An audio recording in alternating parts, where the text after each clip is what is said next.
바리케이트를 쳐야 합니다.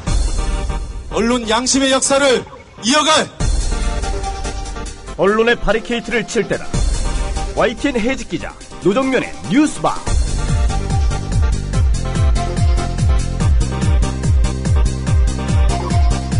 청취자 여러분 안녕하십니까? 어서 오십시오. 11월 25일, 11월의 마지막 월요일이 세찬 바람과 함께 찾아왔습니다.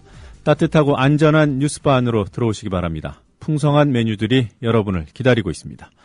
오늘 어떤 메뉴들 준비됐는지 살펴볼까요? 천주교 정의구현 사제단 전주교구의 대통령 퇴진 촉구 미사에 청와대와 여당이 그야말로 발끈했습니다. 이른바 보수단체들도 거리로 나섰습니다.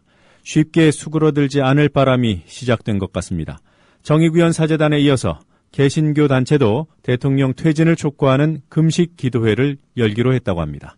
전국 목회자 정의평화협의회 상임의장인 정태효 목사 만나보겠습니다.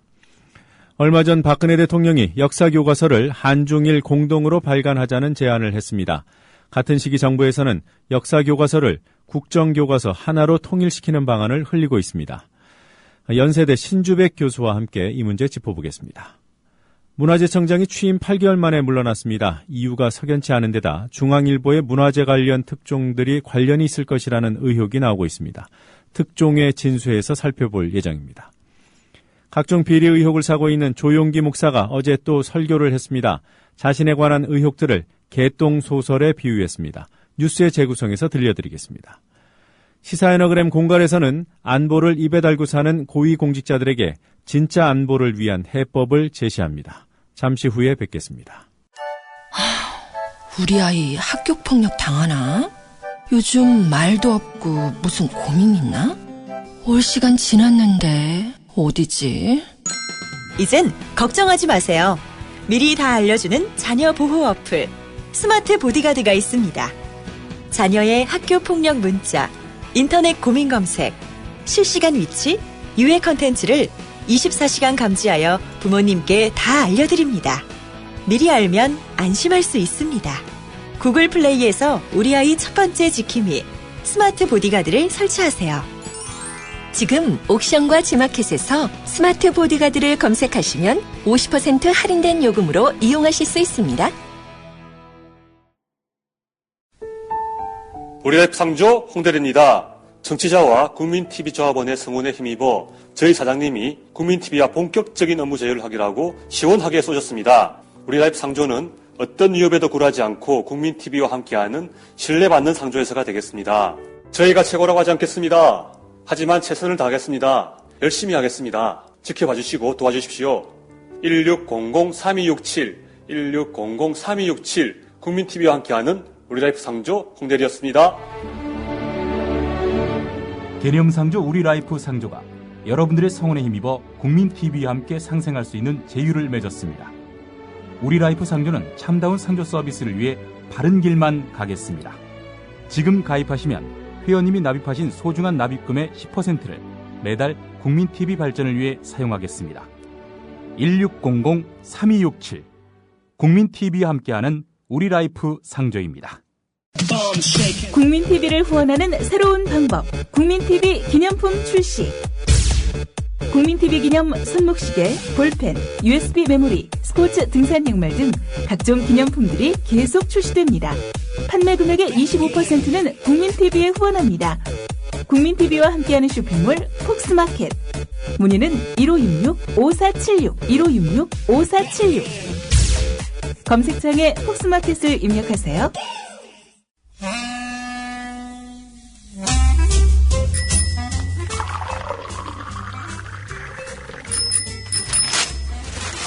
아침 신문 귀로 읽으세요.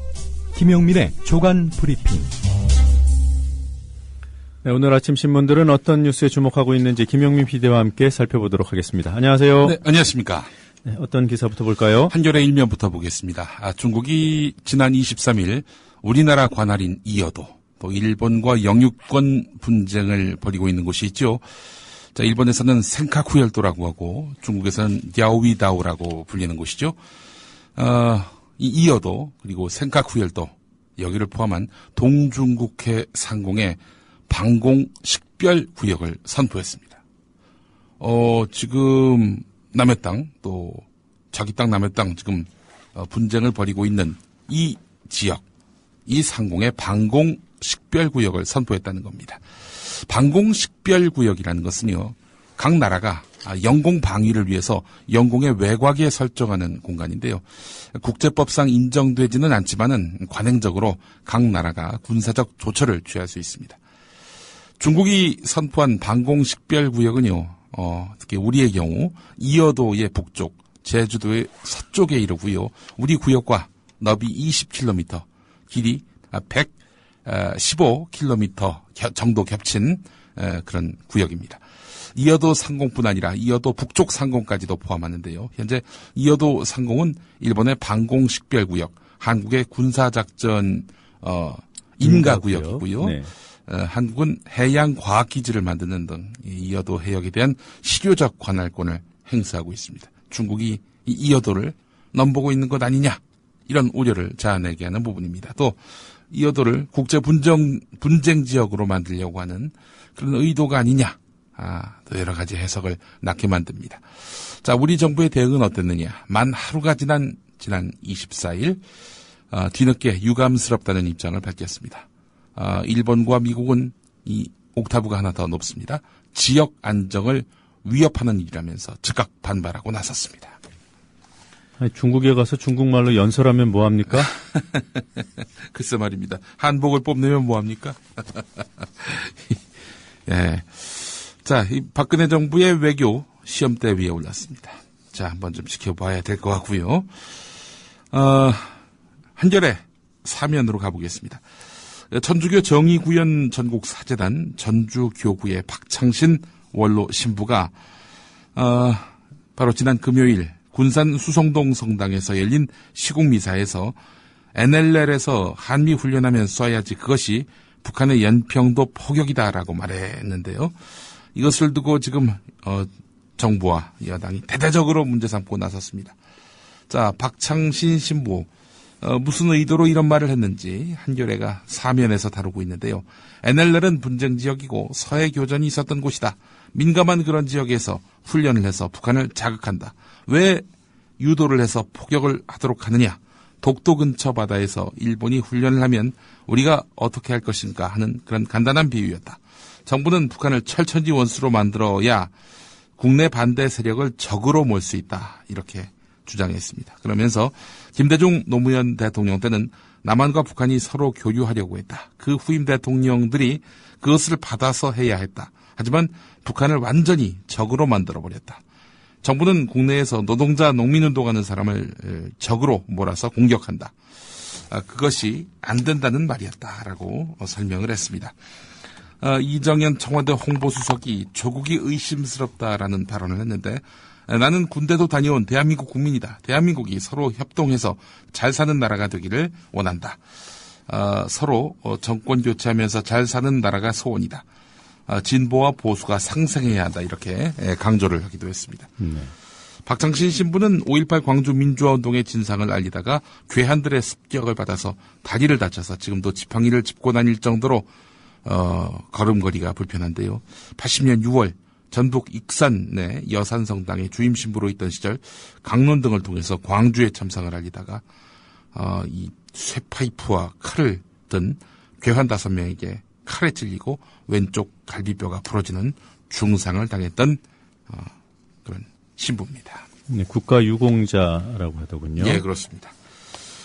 관련해서 한겨레 신문 사설이 있습니다. 네.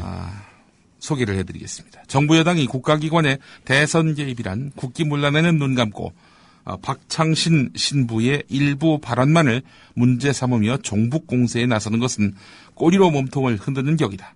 당시 20여 분간 진행된 박창신 신부 강론에 요지는 국가기관의 선거 개입을 강도 높게 비판하면서 이에 책임있는 이명박 전 대통령을 구속 수사하고 국가기관의 선거 개입을 이용해 당선된 박근혜 대통령은 사퇴하라는 것이었다. 발언 수위에 대한 논란이 있을 수 있지만 세상의 정의와 진리를 추구하는 사제로서는 충분히 할 수 있는 주장이다. 더욱이 이정현 청와대 홍보수석이 그 사람들의 조국이 어디인지 의심스럽다. 윤상현 새누리당 원내수석 부대표는 제대. 네. 제대라 하면 이제 그 제사 때라고 불리는 거죠. 제사 때 뒤에 숨지 말고 사제복을 벗고 말하라는 등의 극단적인 표현을 써가면서 이를 비판한 것은 그 저희를 의심케 한다. 박창신 신부의 일부 발언만을 부각시키며 대대적인 종북몰이에 나서려는 의도가 뻔히 보이지만 그렇다고 국가기관의 대선 개입 사실이 덮어지는 것은 아니다. 박근혜 정부는 보라는 달은 보지 않고 달을 가리키는 손가락만 탓하는 억지를 그만 부리기 바란다. 이렇게 사설이 끝납니다. 네. 윤상현 새누리당 원내수석 부대표가 거론이 됐습니다. 자, 흥미로운 기사가 하나 있습니다. 한국일보 6면에 있는데요. 새누리당 원내수석 부대표인 윤상현 의원, 검찰의 국정원 대선 개입 의혹 수사와 관련해서 이명박 정부 당시 국정원이 박근혜 의원을 비난한 글도 많다 이렇게 주장을 했습니다. 정말? 이렇게 궁금해하실 분들이 많이 있습니다. 근데 중요한 것은요, 그 시점입니다. 지난 대선 총선이 아니라 2009년 10월로 가보겠습니다. 그때만 하더라도 이명박, 박근혜 두 사람 그야말로 각을 세우면서 다퉜던 그런 인물 아닙니까? 2009년 10월 인터넷 포털의 한 카페에는 세종시 수정안과 관련해서 박근혜 의원이 그렇게 무서운 존재인가? 라는 이런 박근혜 대통령을 비판하는 인터넷 언론사 칼럼이 올라왔습니다. 2010년 3월에는 동남권 신공항 건설과 관련해서 박근혜 대통령이 도와주지도 않고 표만 얻으려고 경북 주민에게 듣기 좋은 소리만 하고 있는데 큰 정치인이 되려면 이렇게 하면 절대 안 되죠. 이런 내용의 글이 있었습니다. 이게 또 국정원이 쓴 모양이죠? 국정원이 박근혜도 비방했다. 이게 이제 윤상현 의원의 이야기는 이렇습니다. 근데 시점은 말이죠. 이 지금 이명박, 당시 살아있는 권력과 박근혜 당시 새누리당 의원이 대립각을 세울 시점이었습니다. 윤상현 원내수석 부대표의 발언은 국정원 심리전단의 댓글 활동이 정부의 각종 정책을 옹호할 목적으로 진행됐고 따라서 지난 대선 당시 국정원이 박근혜 대통령을 당선시킬 목적으로 댓글 활동을 한 것은 아니라는 점을 우회적으로 주장한 것입니다. 이런 발언은 그런데 우선 국정원 심리전단의 정치 개입 활동이 이명박 정부 시절 광범위하게 이루어졌음을 여당 스스로 인정한 격이 됩니다.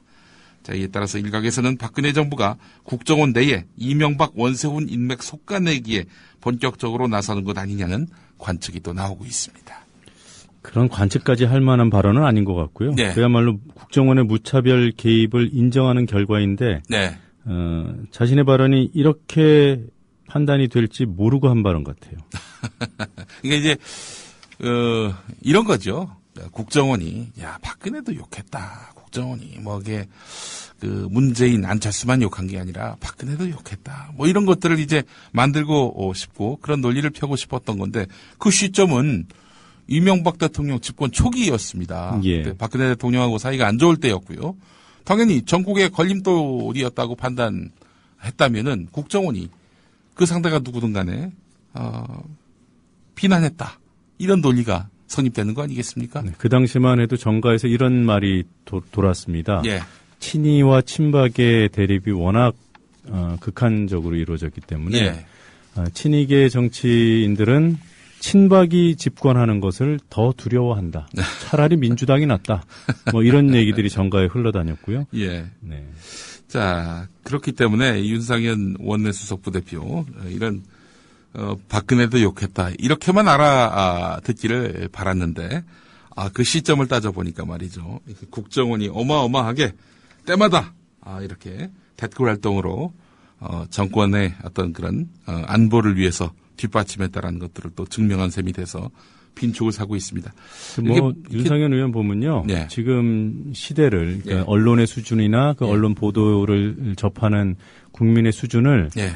자신이 청와대에서 전두환 사위가 되던 네. 그 결혼식을 올리던 그 시점으로 착각하는 것 같습니다. 참 이런 이런 수준의 인물이 여권의 실세가 되고 대통령한테 누나라고 부르니 참 이 정권의 수준을 또 알만한 그런 대목입니다. 자, 이 경향신문으로 가보겠습니다. 네. 국방부가 국회 국정감사 기간 중에 일선 군부대 인터넷 TV, 그러니까 IPTV죠. IPTV에서 1970에서 80년대 민주화 운동을 종북 활동으로 묘사한 동영상을 삭제하라 이렇게 지시한 것으로 확인이 됐습니다. 이메일이 이제 공개가 됐는데 국방부가 이제 예하 이 보병사단과 공병, 포병여단, 전차정보대대 등의 정훈 장교들에게 보낸 이메일입니다. 국방부 정신전력과 확인 요청 사항입니다. 어느 부대인지 모르겠지만 현재 IPTV 우리 부대 소식에는 1. 누가 대한민국을 부정하는가? 2. 흔들리는 법치주의 대한민국의 두 얼굴. 이 두 영상물이 올라 있다고 합니다. 어느 부대인지 확인해 주시고 삭제해 주시기 바랍니다. 뭐 이런 내용이었는데요.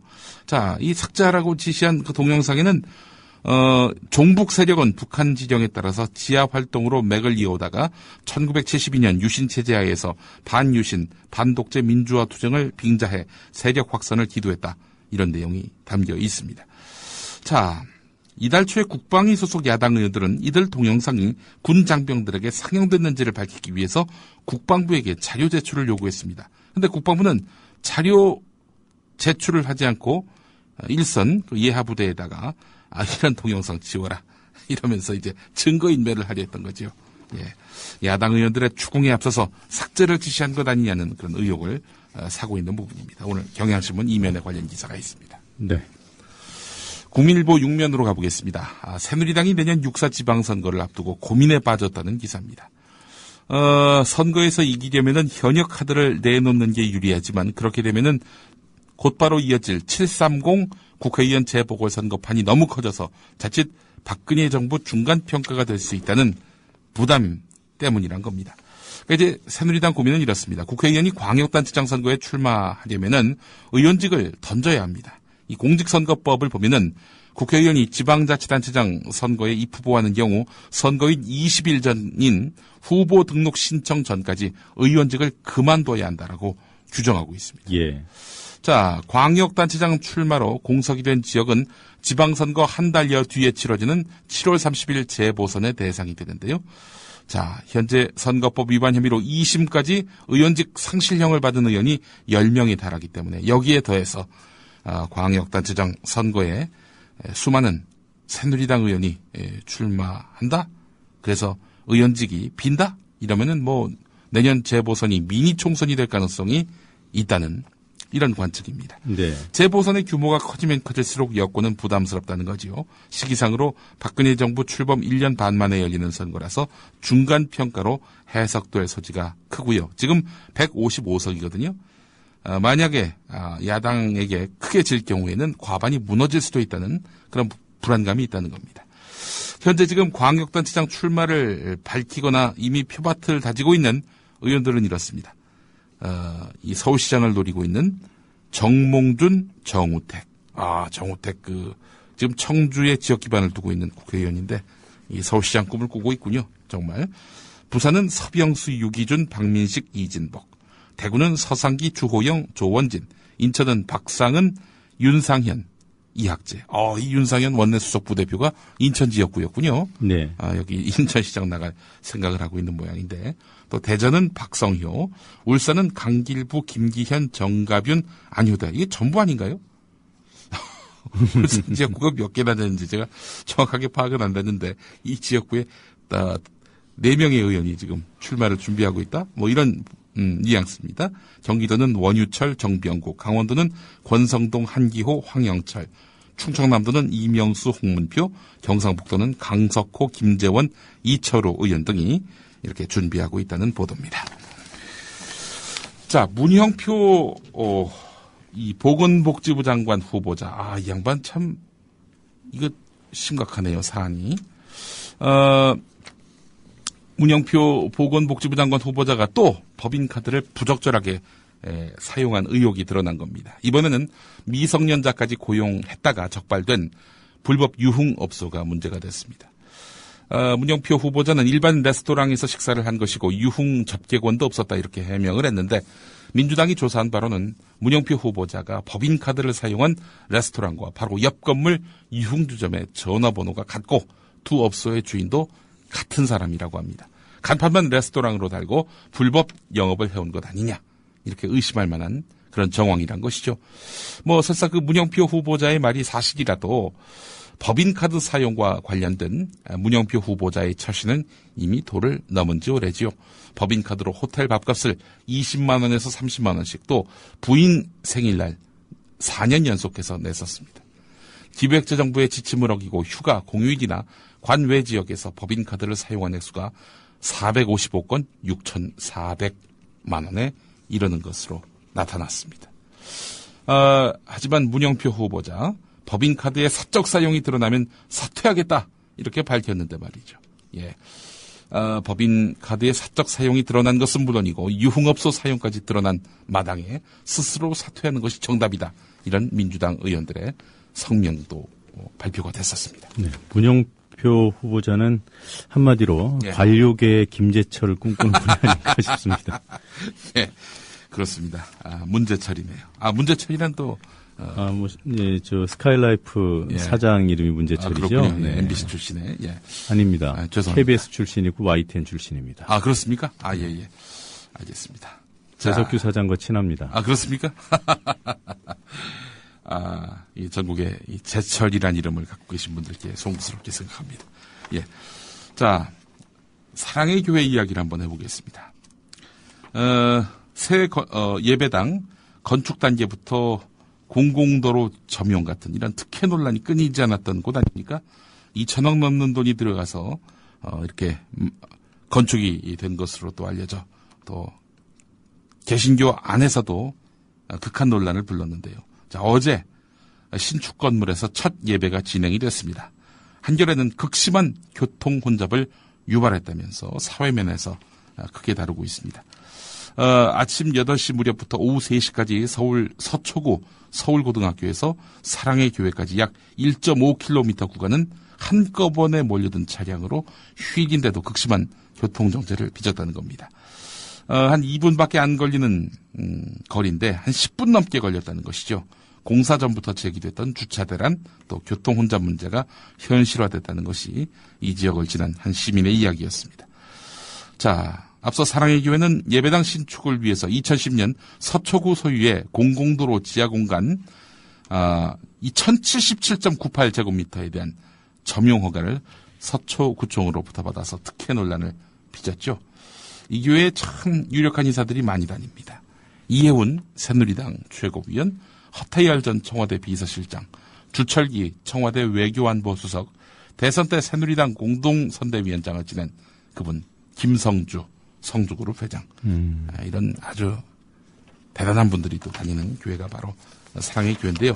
반면에 오늘 국민일보는 같은 사안에 대해서 완전히 편리한 시각으로 전하고 있습니다.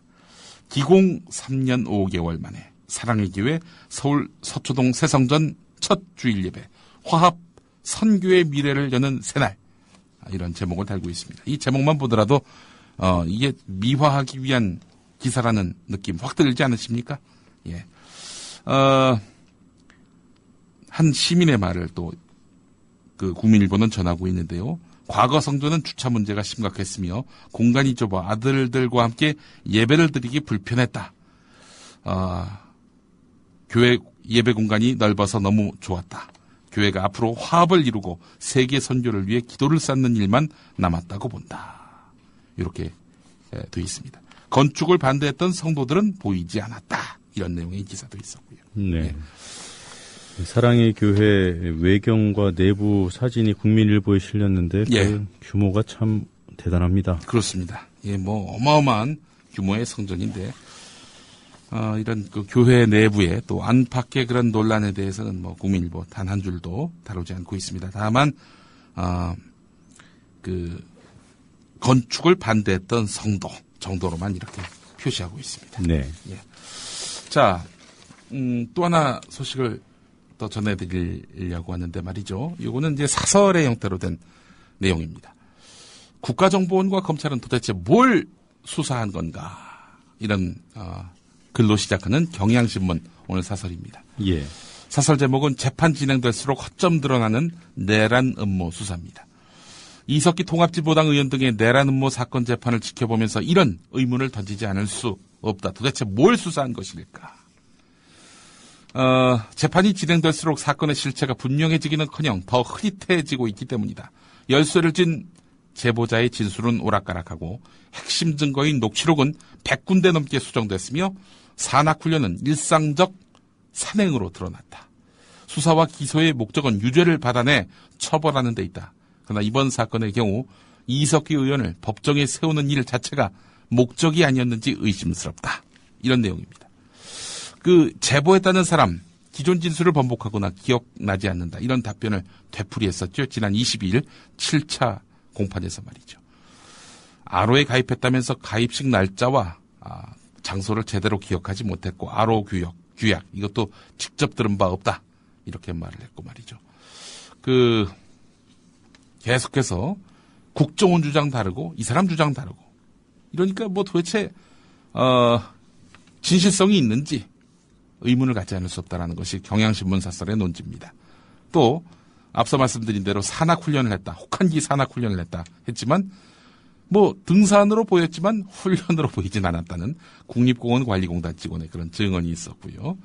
또 아로 모임 녹취록 선전수행을 성전수행으로 구체적으로 준비하자를 전쟁으로 준비하자.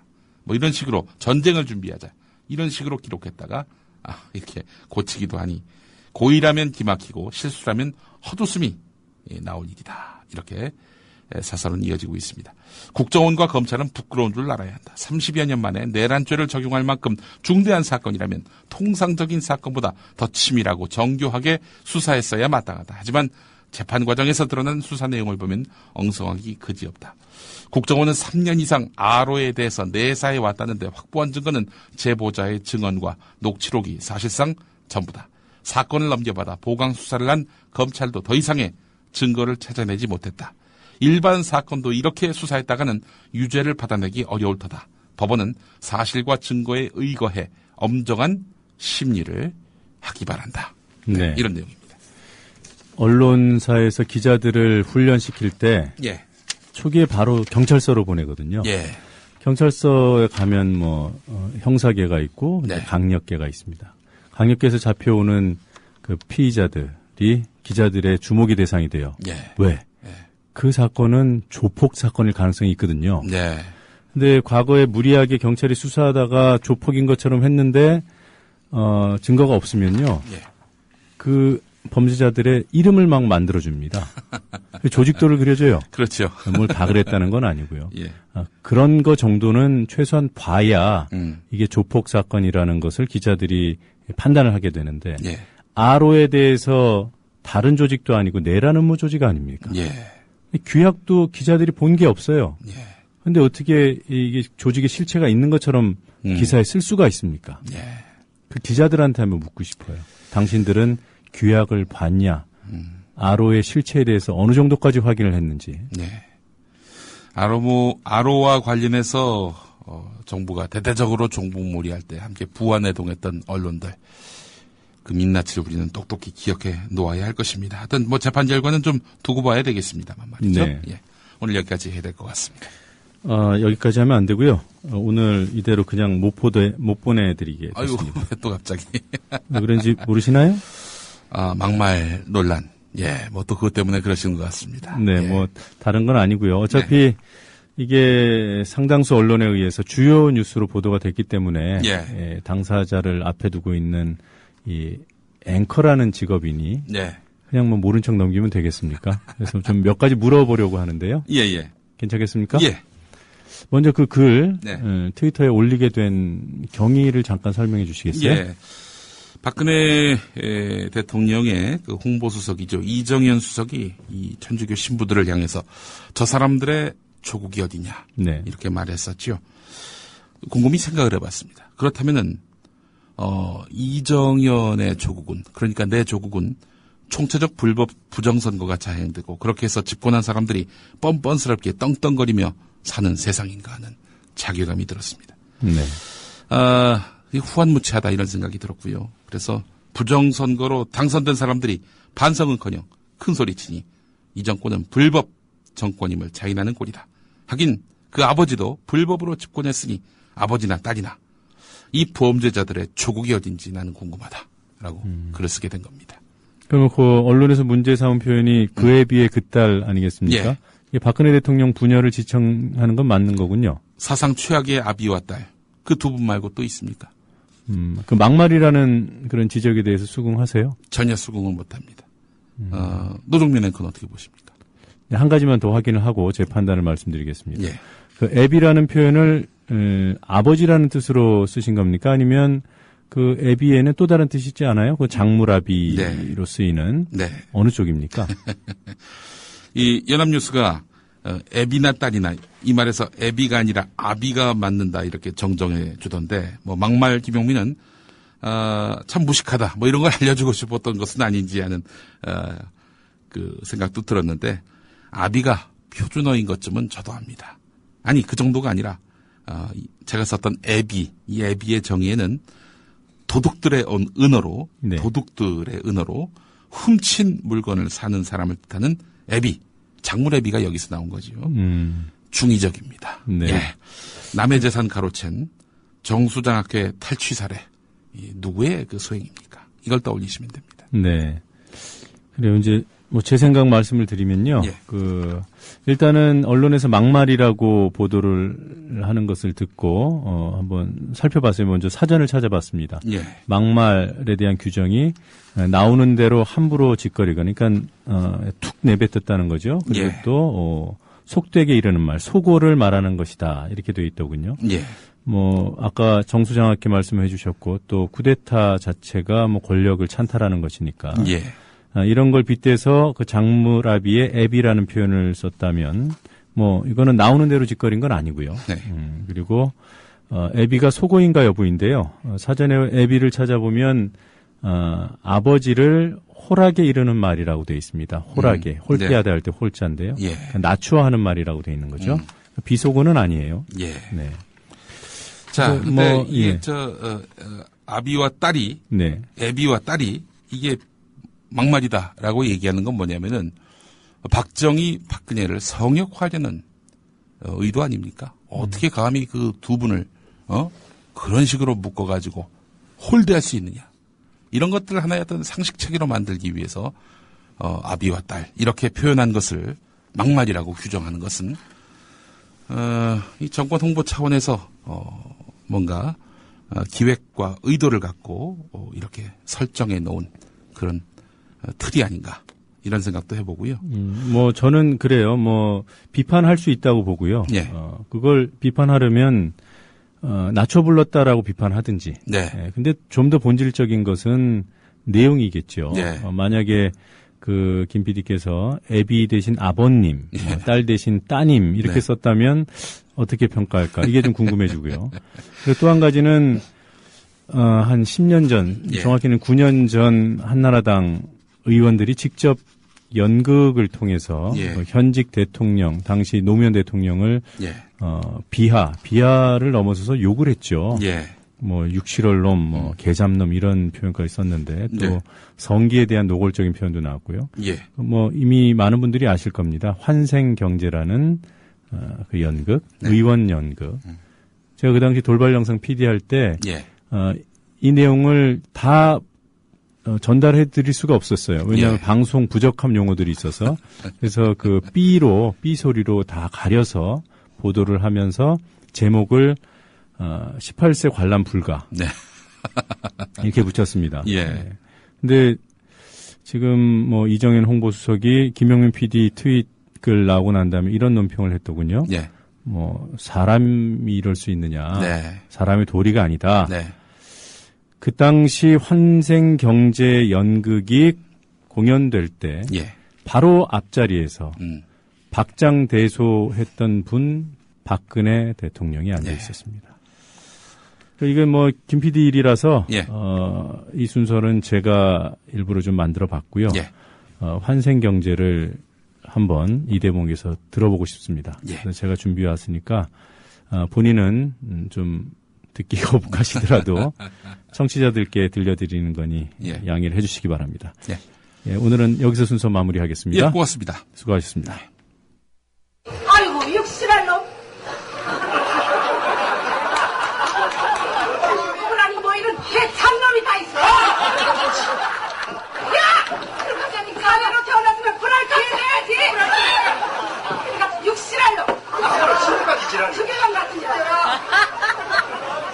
너 그거나 떼달라고 그래. 그거? 그래, 그 거시기. 그래, 그놈은 그 시기 걸고 다닐 자격도 없는 놈이야.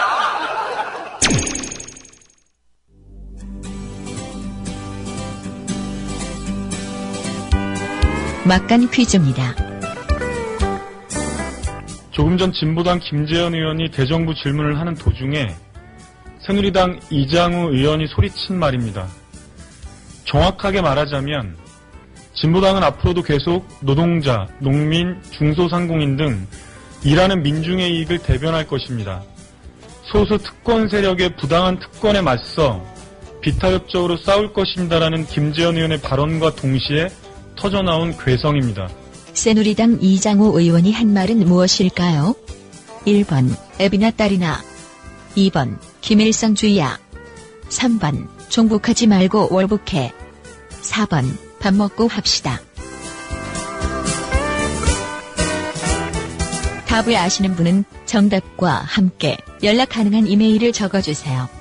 세 분을 선정해 기념 음반을 보내드립니다.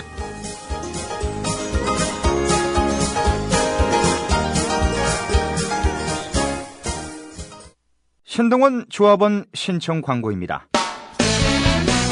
고혈압, 동맥 경화 등 윤류와 소금을 많이 먹는 폴란드인의 각종 성인병 극복을 위해서 폴란드 정부가 국책사업으로 지정한 신비의 열매 아로니아. 건강한 변화를 원하신다면 평산네이처 아로니아 진. 이제 대한민국의 건강을 책임집니다. 검색창에 평산네이처를 검색하세요. 문의는 1661-2087 1661-2087. 자기야, 올 연말엔 어디로 놀러 갈까? 아, 난 계속 회사 나가야 돼. 연말정산해야지, 결산해야지, 법인세까지. 미리 교육받을 방법은 없을까? 더존 이러닝 있잖아. 더존 이러닝? 더존에서 이러닝 돼? 그럼 난 벌써 연말정산 과정 신청했지. 연말에 쏟아지는 재경 전문가들의 바쁜 업무들. 대한민국 기업 정보화를 선도하는 더존 IT그룹의 공식 교육기관 더존 이러닝에서 해결하세요. 검색창에 더존 이러닝을 검색하세요. 상담 전화는 02-890-5999 02-890-5999. 남성 여러분, 값비싼 옷을 입어도 폼이 안 나고 운동할 시간은 없으시다고요? 늘어진 뱃살과 튀어나온 가슴살 때문에 고민이십니까? 입는 순간 경험하시게 될 서프라이즈! 바디뷰 프리미엄은 고가의 스포츠웨어에 쓰이는 아쿠아엑스 원사를 사용, 최첨단 공법으로 탁월한 보정력과 신축성, 가공할 흡수력을 겸비했습니다. 우와, 정말 신기해요. 늘어진 가슴이 근육처럼 탄탄해지고 올챙이 같았던 뱃살도 올라보게 들어간대요. 바디뷰 대단합니다. 입는 순간 몸짱이 되는 남자 보정 속옷 바디뷰. 포털 검색창에 바디뷰를 검색해보세요.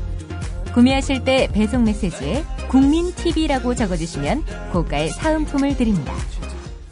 그 돌발 영상을 보실 때마다 그 뒤에 숨은 제작자가 궁금하지는 않으셨습니까? 돌발 영상 노종면 PD. 자, 국보 1호 숭례문의 붕괴 가능성이 시간이 갈수록 더 커지고 있습니다. 현장 상황을 좀 정리를 해주셔야겠어요. 네, 그렇습니다. 안녕하십니까. 뉴스타파 앵커 노종면입니다. 3년 5개월 만에 스튜디오 아닌 스튜디오에 앉아 카메라를 바라봅니다. 지금 여러분께서는 YTN 해직 기자 노종면이 진행하는 노종면의 뉴스바를 듣고 계십니다. 노종면의 뉴스바는 매일 아침 7시부터 9시까지 국민TV 라디오로 방송됩니다.最近一档连续俩剧。 국제뉴스 한반도 정세를 한눈에 황준호의 월드 리뷰.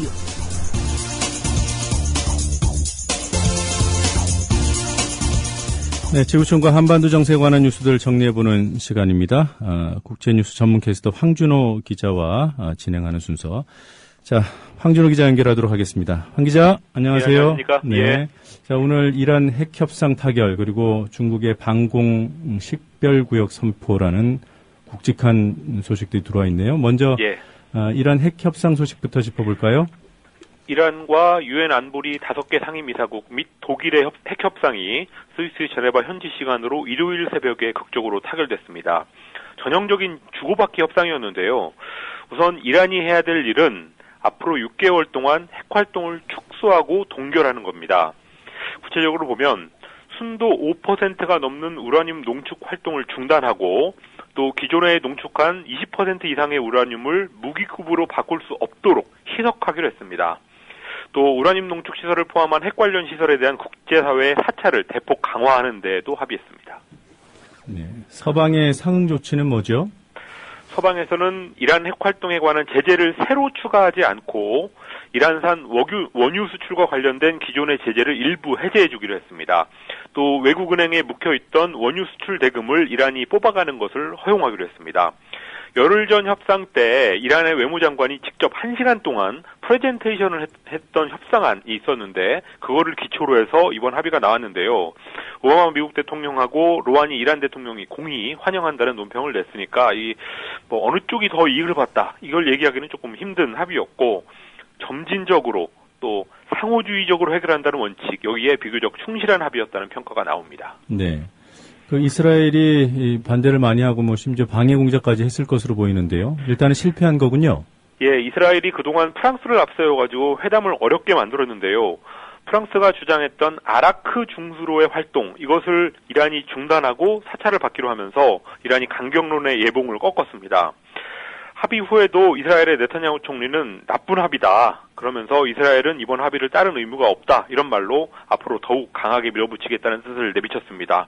국제사회가 다 환영하는 합의에다가 이렇게 재를 부리는 것은 이란을 계속 악마로 놔두려고 하는 심사를 보였다. 이렇게밖에 얘기할 수 없을 것 같습니다. 네. 자, 앞으로 변수가 있다면 어떤 것들이 있을까요? 미국이 앞으로 6개월 동안 새로운 제재를 추가하지 않기로 했는데 미국 상원에서 이란 제재를 강화하는 법안을 지금 통과시키는 움직임이 있다는 게 변수입니다. 오바마 대통령이 설득을 해서 일단은 미뤄졌고 이달 말 이후에 표결에 붙이기로 했는데요. 상원은 민주당이 오바마 대통령의 민주당이 다수당이라서 법안 통과가 쉽지는 않습니다. 그렇지만 이스라엘 로비의 힘이 민주당 의원들 몇 명을 움직일 가능성도 있습니다. 어제 합의가 잘 지켜지는 게 일단 중요한데 핵 문제 외에 다른 사안에서 이란과 미국의 관계를 좋게 만드는 그런 노력들이 병행되면서 신뢰관계를 만드는 게 근본적으로 더 중요합니다. 그렇지만 아직은 좀 갈 길이 멀어 보입니다. 네. 자, 우리로서는 북한 핵 문제 생각하지 않을 수가 없습니다. 어떤 영향을 미칠까요? 미국이 북한 핵 협상을 들여다볼 여지가 이제 조금 여유가 생겼고 또 북미 양쪽이 다 해결해라 이런 압박을 국제사회로부터 받을 거라는 점은 좀 긍정적입니다. 그렇지만 미국에서 제재를 세게 하니까 이란이 이렇게 항복했지 않았냐. 그러니까 북한에 대한 제재도 세게 하면 된다. 이런 식으로 좀 얘기가 엉뚱하게 나올 가능성도 있다는 전망이 나오고 있습니다. 네. 자, 중국이 토요일자로 선포한 방공 식별구역. 네, 이 얘기 좀 전해주시죠. 중국 정부가 일본과 영유권 분쟁을 벌이고 있는 센카쿠 지역을 포함해서 한국, 일본, 대만으로 둘러싸인 동중국해 상공의 대부분을 방공 식별구역으로 선포했습니다. 한일, 대만 세 나라 모두 어제 유감을 표명했는데요. 일본이 이미 설정한 방공 식별구역하고 많이 겹치기 때문에 앞으로 중일 간의 긴장이 더 높아질 것으로 보입니다.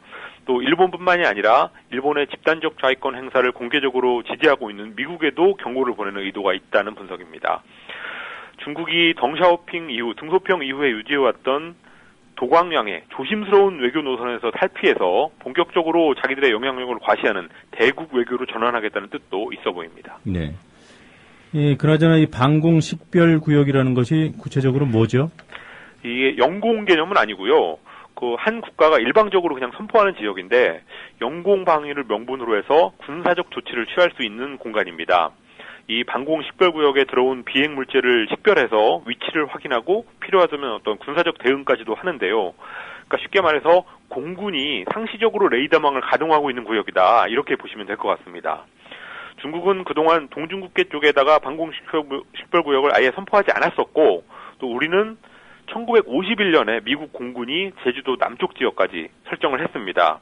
그리고 일본의 경우는 1969년에 선포를 했는데요. 자기네들의 센카쿠 열도는 물론이고 우리 관할권이 있는 이어도도 이 일본의 방공 식별구역 안에 들어가 있습니다. 그래서 우리가 이어도로 헬기 같은 걸 보낼 때는 30분 전에 일본에 통보해야 됐습니다. 네. 글쎄요, 중국이 도발적인 행동을 했다 이렇게 단정하기는 아직은 좀 이른 측면이 있군요. 그렇습니다. 일본의 방공식별구역은 이미 중국 해안 쪽으로 쑥 들어가 있고 또 우리의 이어도까지 일본이 포함시켜 놨으니까 뭐 중국만 이번에 도발했다 이렇게 보기는 좀 힘든 측면이 있습니다. 그렇지만 어쨌든 그동안의 현상을 변경하겠다는 뜻이 중국한테 분명히 있기 때문에 뭐 그런 것들을 조금 균형적으로 봐야 될 것 같습니다. 어쨌든 이어도가 문제인데요. 우리 방공식별구역에는 빠져 있고 일본에는 이미 들어가 있었고 중국에는 이번에 들어가게 됐습니다. 그래서 이 이어도는 국제법적으로 암초이기 때문에 뭐 영토 분쟁 사안은 아니고 관할 수역의 문제인데요. 우선은 그 이어도를 우리의 방공식별구역에 넣는 그런 외교적 시도부터 하는 게 과제라는 지적이 나오고 있습니다. 그리고 또 다른 얘기지만 이번 갈등의 한복판에 있는 제주 강정 해군기지 이거를 정말로 강행해야 되는지 이번 기회에 다시 한번 따져봐야 될 것도 같습니다. 네. 자, 주말을 거치면서 한일 관계에 대한 미국의 관점을 보여주는 얘기들이 미국 언론을 통해서 공개됐어요. 예, 뉴욕타임스가 어제 최악의 한일 관계의 원인을 두 가지로 꼽는 기사를 썼습니다. 첫 번째는 미국의 아시아 재균형 정책인데요. 일본의 군국주의 회귀에 대한 한국의 두려움에도 불구하고 미국은 중국의 야심을 봉쇄하기 위해서 일본의 군사력 증강을 지지해왔고 그게 한일 갈등의 원인이다 이렇게 지적했습니다. 두 번째는 박근혜 대통령과 아베 총리의 개인사를 원인으로 꼽았는데요.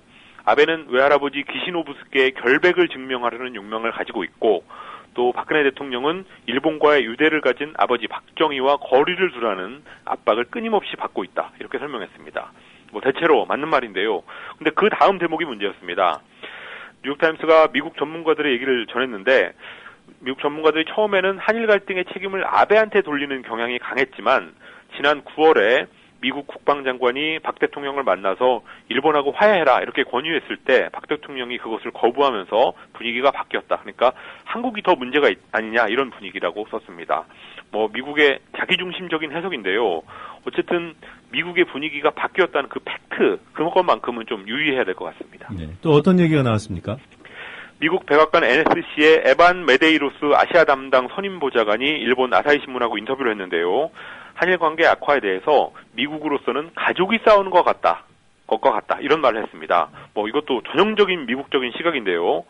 한미일이 중국에 대항하는 한 식구인데 왜 싸우냐 이런 뜻이었습니다. 그런데 그러면서도 메데이로스 선임보좌관은 한일 갈등은 미국이 조정할 문제가 아니다 이렇게 선을 그었는데요. 가족끼리 싸우는 거라면서 거기에 끼지 않겠다 이런 좀 모순적인 태도를 보였습니다.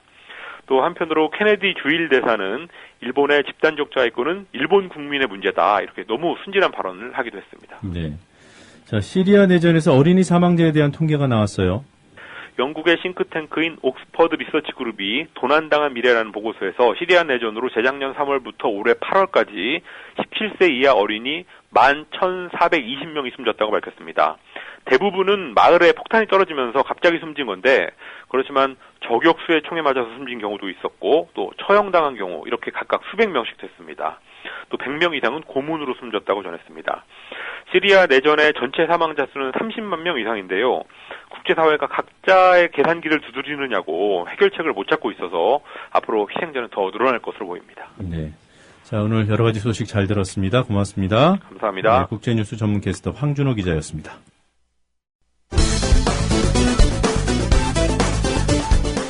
불륜, 비리 의혹에 휘말린 조용기 여의도 순복음교회 원로 목사, 어제도 주일 설교를 했는데 흥미로운 것은 지난 14일 최측근이었던 장로들의 폭로 기자회견을 의식한 듯 이런 언급을 했다는 점. 사람들은 소설을 좋아합니다. 소설은 진짜가 아닌 것입니다. 거짓말을 적어가지고서 읽게 하는데 실제하고는 상당히 거리가 멉니다. 실제 일어난 일을 적어서 읽으라 하면 재미가 없어서 안 읽어요. 나는 가끔 가다가 사람들이 나에 대해서 소설 적은 것을 읽어봅니다. 자기들은 나의 괴로움을 가하겠다고 소설을 적는데 소설도 어느 정도 소설을 적으면 믿을 수가 있어요. 완전히 거짓말로 적으면 그것은 개똥소설입니다. 그것은 개똥소설입니다. 읽을 필요도 없어요.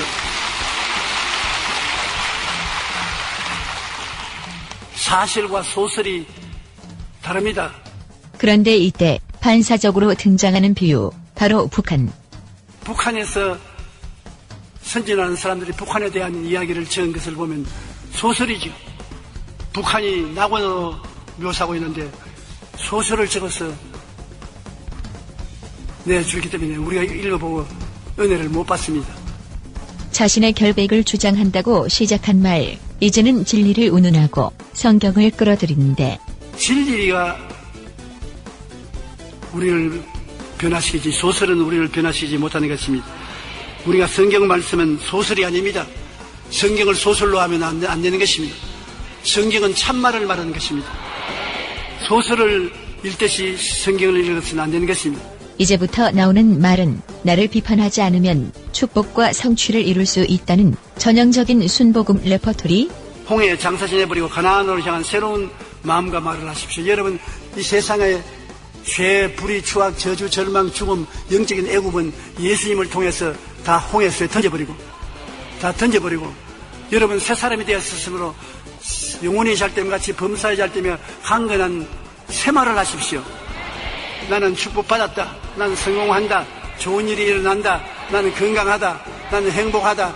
천국이 내 것이다. 새로운 마음과 새로운 말을 하게 되시기를 바랍니다. 여러분, 조용기 목사의 어제 이 말 어떻게 들으셨나요? 이렇게 생각하시면 축복 못 받습니다. 그것은 개똥소설입니다.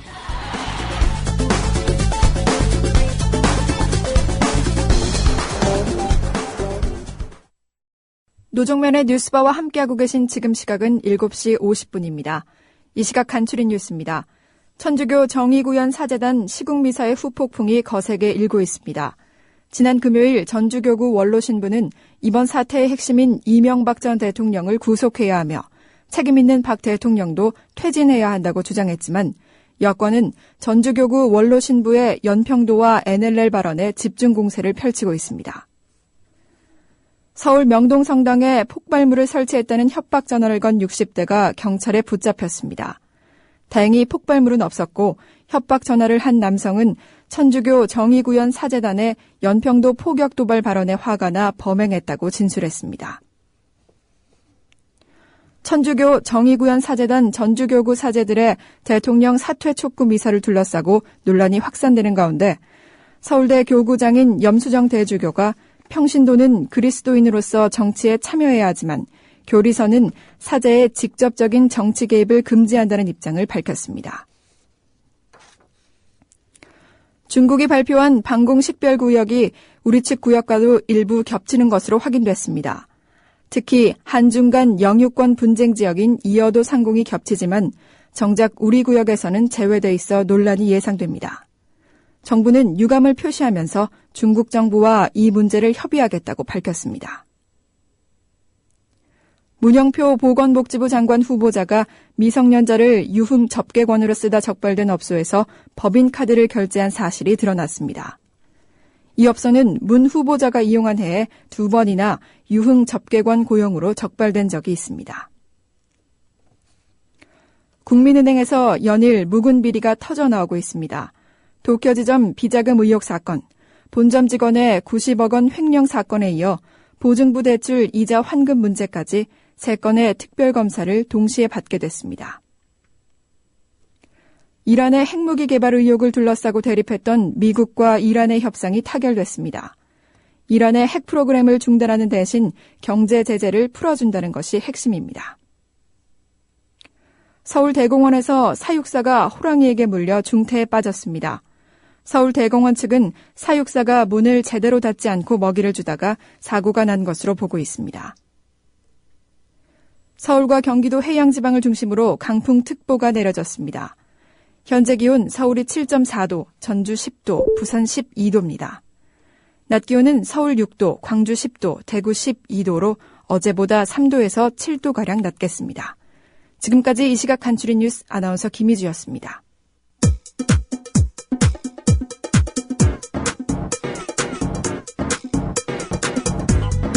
노정면의 뉴스바. 이제는 이슈 탐험입니다. 다양한 종류의 역사 교과서를 인정하는 현행 검인정 체제를 국가가 한 종류만 펴내는 국정교과서 제도로 회귀하려는 시도가 노골화되고 있습니다. 국무총리가 국정교과서 전환 논의를 공론화할 필요가 있다고 국회에서 발언하는 상황에 이르렀습니다. 이런 가운데 박근혜 대통령은 한중일 세 나라가 역사 교과서를 공동 발간하자는 제안을 내놨습니다. 국내의 다양한 역사관은 부정적으로 보면서 일본과는 공동 집필까지도 할 수 있다는 박근혜 정부의 입장에 우려가 커지고 있습니다. 역사학자이신 연세대 신주백 교수님 전화 연결돼 있습니다. 신 교수님 안녕하세요. 예, 안녕하세요. 네, 자 박근혜 대통령이 제안한 동북아 역사교과서 공동 발간에 중국과 일본이 만약에 동의한다면요. 예. 앞으로 어떻게 진행이 되는 겁니까? 당장은 교과서 발행하는 걸 목표로 움직이기는 불가능할 것 같고요. 네. 왜 그러냐면 교과서를 발행하기 위한 사전에 어떤 신뢰를 쌓을 수 있을 만한 역사 대화를 해본 적이 없기 때문에 네. 다만 단계적으로 이걸 밟아간다라고 전망을 한다면 인간이 사는 세상이니까 네. 대화를 지속한다면 불가능할 것은 없지 않을까. 이렇게 막연히 기대를 해보고 있습니다. 네, 그러니까 뭐 당장 무슨 교과서에 뭐 어떤 초안이라도 나올 수 있는 그런 상황은 아니라는 말씀이시군요. 그건 절대 불가능하다고 저는 보고 있습니다. 예. 과거에 한중일 공동 역사 교과서가 발견된 적이 있었죠. 예. 예, 그때와는 어떤 점에서 다른 겁니까? 이제 2002년부터 저희가 참여했던 건데요. 사실은 이 작업은 1945년 이후에 한중일 세 나라의 역사교사든 역사학자든 어떤 공동의 성과물을 세 나라가 동시에 발간한 최초의 사례입니다. 네. 저희가 2002년부터 작업을 해서 2005년에 미래를 여는 역사라는 책을 냈고, 네. 작년에는 한중일이 함께 쓴 동아시아 근현대사라는 책을 냈는데, 네. 이 책은 한중일 세 나라의 학자와 교사가 만나서 만든 공동의 역사교재라는 특징은 갖고 있지만 네. 사실은 세 나라의 교과서 발행 제도에 직접 적용을 받는 교재는 아닙니다. 따라서 교과서라고 엄밀히 말해서 말할 수는 없고요. 네. 현장의 학교 교사가 자신이 가르치고자 하는 단원과 관련 있는 내용을 학생들에게 다양하게 접촉할 기회를 준다라는 면에서 네. 활용할 수 있는 보조교재의 역할을 할 수 있고요. 또한 대학에서 현재 동아시아 3국은 동아시아사를 가르칠 수 있는 교재가 상당히 부족한데요. 네. 실제 대학에서 많이 쓰이고 있습니다. 2005년도 미래를 여는 역사하고 지난해 나왔던 한중일이 함께 쓴 동아시아 근현대사. 네네. 이것이 공식적으로 교과서로 채택되는 그런 교과서는 아니지만 학교에서 뭐 참고용 자료나 또는 대학 교재로는 쓰이고 있다 이렇게 말씀하시는 거고요. 예. 여기 신 교수님도 참여하셨던 거죠? 예. 저는 처음부터 참여를 했고요. 네. 두 번째 책을 낼 때는 제가 한국 쪽 책임자로 활동을 했어요. 네. 그래서 여러 가지 경험과 생각할 수 있는 계획이 네. 또 학자로서 좀 학문적인 견해를 좀 넓힐 수 있는 아주 좋은 기회였습니다. 예. 그 당시에도 제 기억으로는 김대중 대통령 시절이었던 것으로 기억합니다만. 예. 그때 김대중 대통령과 일본의 고이즈미 총리가 정부 간에 합의를 해서 추진된 사업 아니었나요? 저희 작업은 그냥 민간 차원에서 네. 자발적으로 작업한 거고요. 그래요? 네. 동북아 역사재단이 이제 저희 작업에 특히 한국 측 활동에 회의비라든지 이런 비용을 제공을 해줘서 저희가 활동할 수 있었고요. 네. 다만 내용적인 간섭을 일체 하지 않았기 때문에 저희로서는 크게 좋았습니다만 지금 진행자분께서 말씀하신 거는 한일역사공동연구위원회라는 조직입니다. 네. 김대중 대통령하고 일본의 수상가의 합의인데요. 네. 한국은 1기와 2기 위원회에 합쳐서 약 한 5년간의 활동이 있었고 지금은 중단돼 있고요. 네. 이런 한일역사공동연구위원회 모델을 따서 중국과 일본이 또 중일역사공동연구위원회를 또 2년 반 운영한 적이 있는데 네. 정부 차원의 이러한 대화는 지금은 중단되어 있습니다. 그러면 이번에 하는 것은 과거에 중단됐던 것을 복원하거나 아니면 새로운 시도거나 그렇겠군요. 예. 그렇게 봐야 될 것 같습니다. 이게 지금 역사대화라는 게 지금 동북아시아에서 역사대화라는 것이 사실은 정부와 민간 차원의 대화가 좀 구별되어 있는데 네.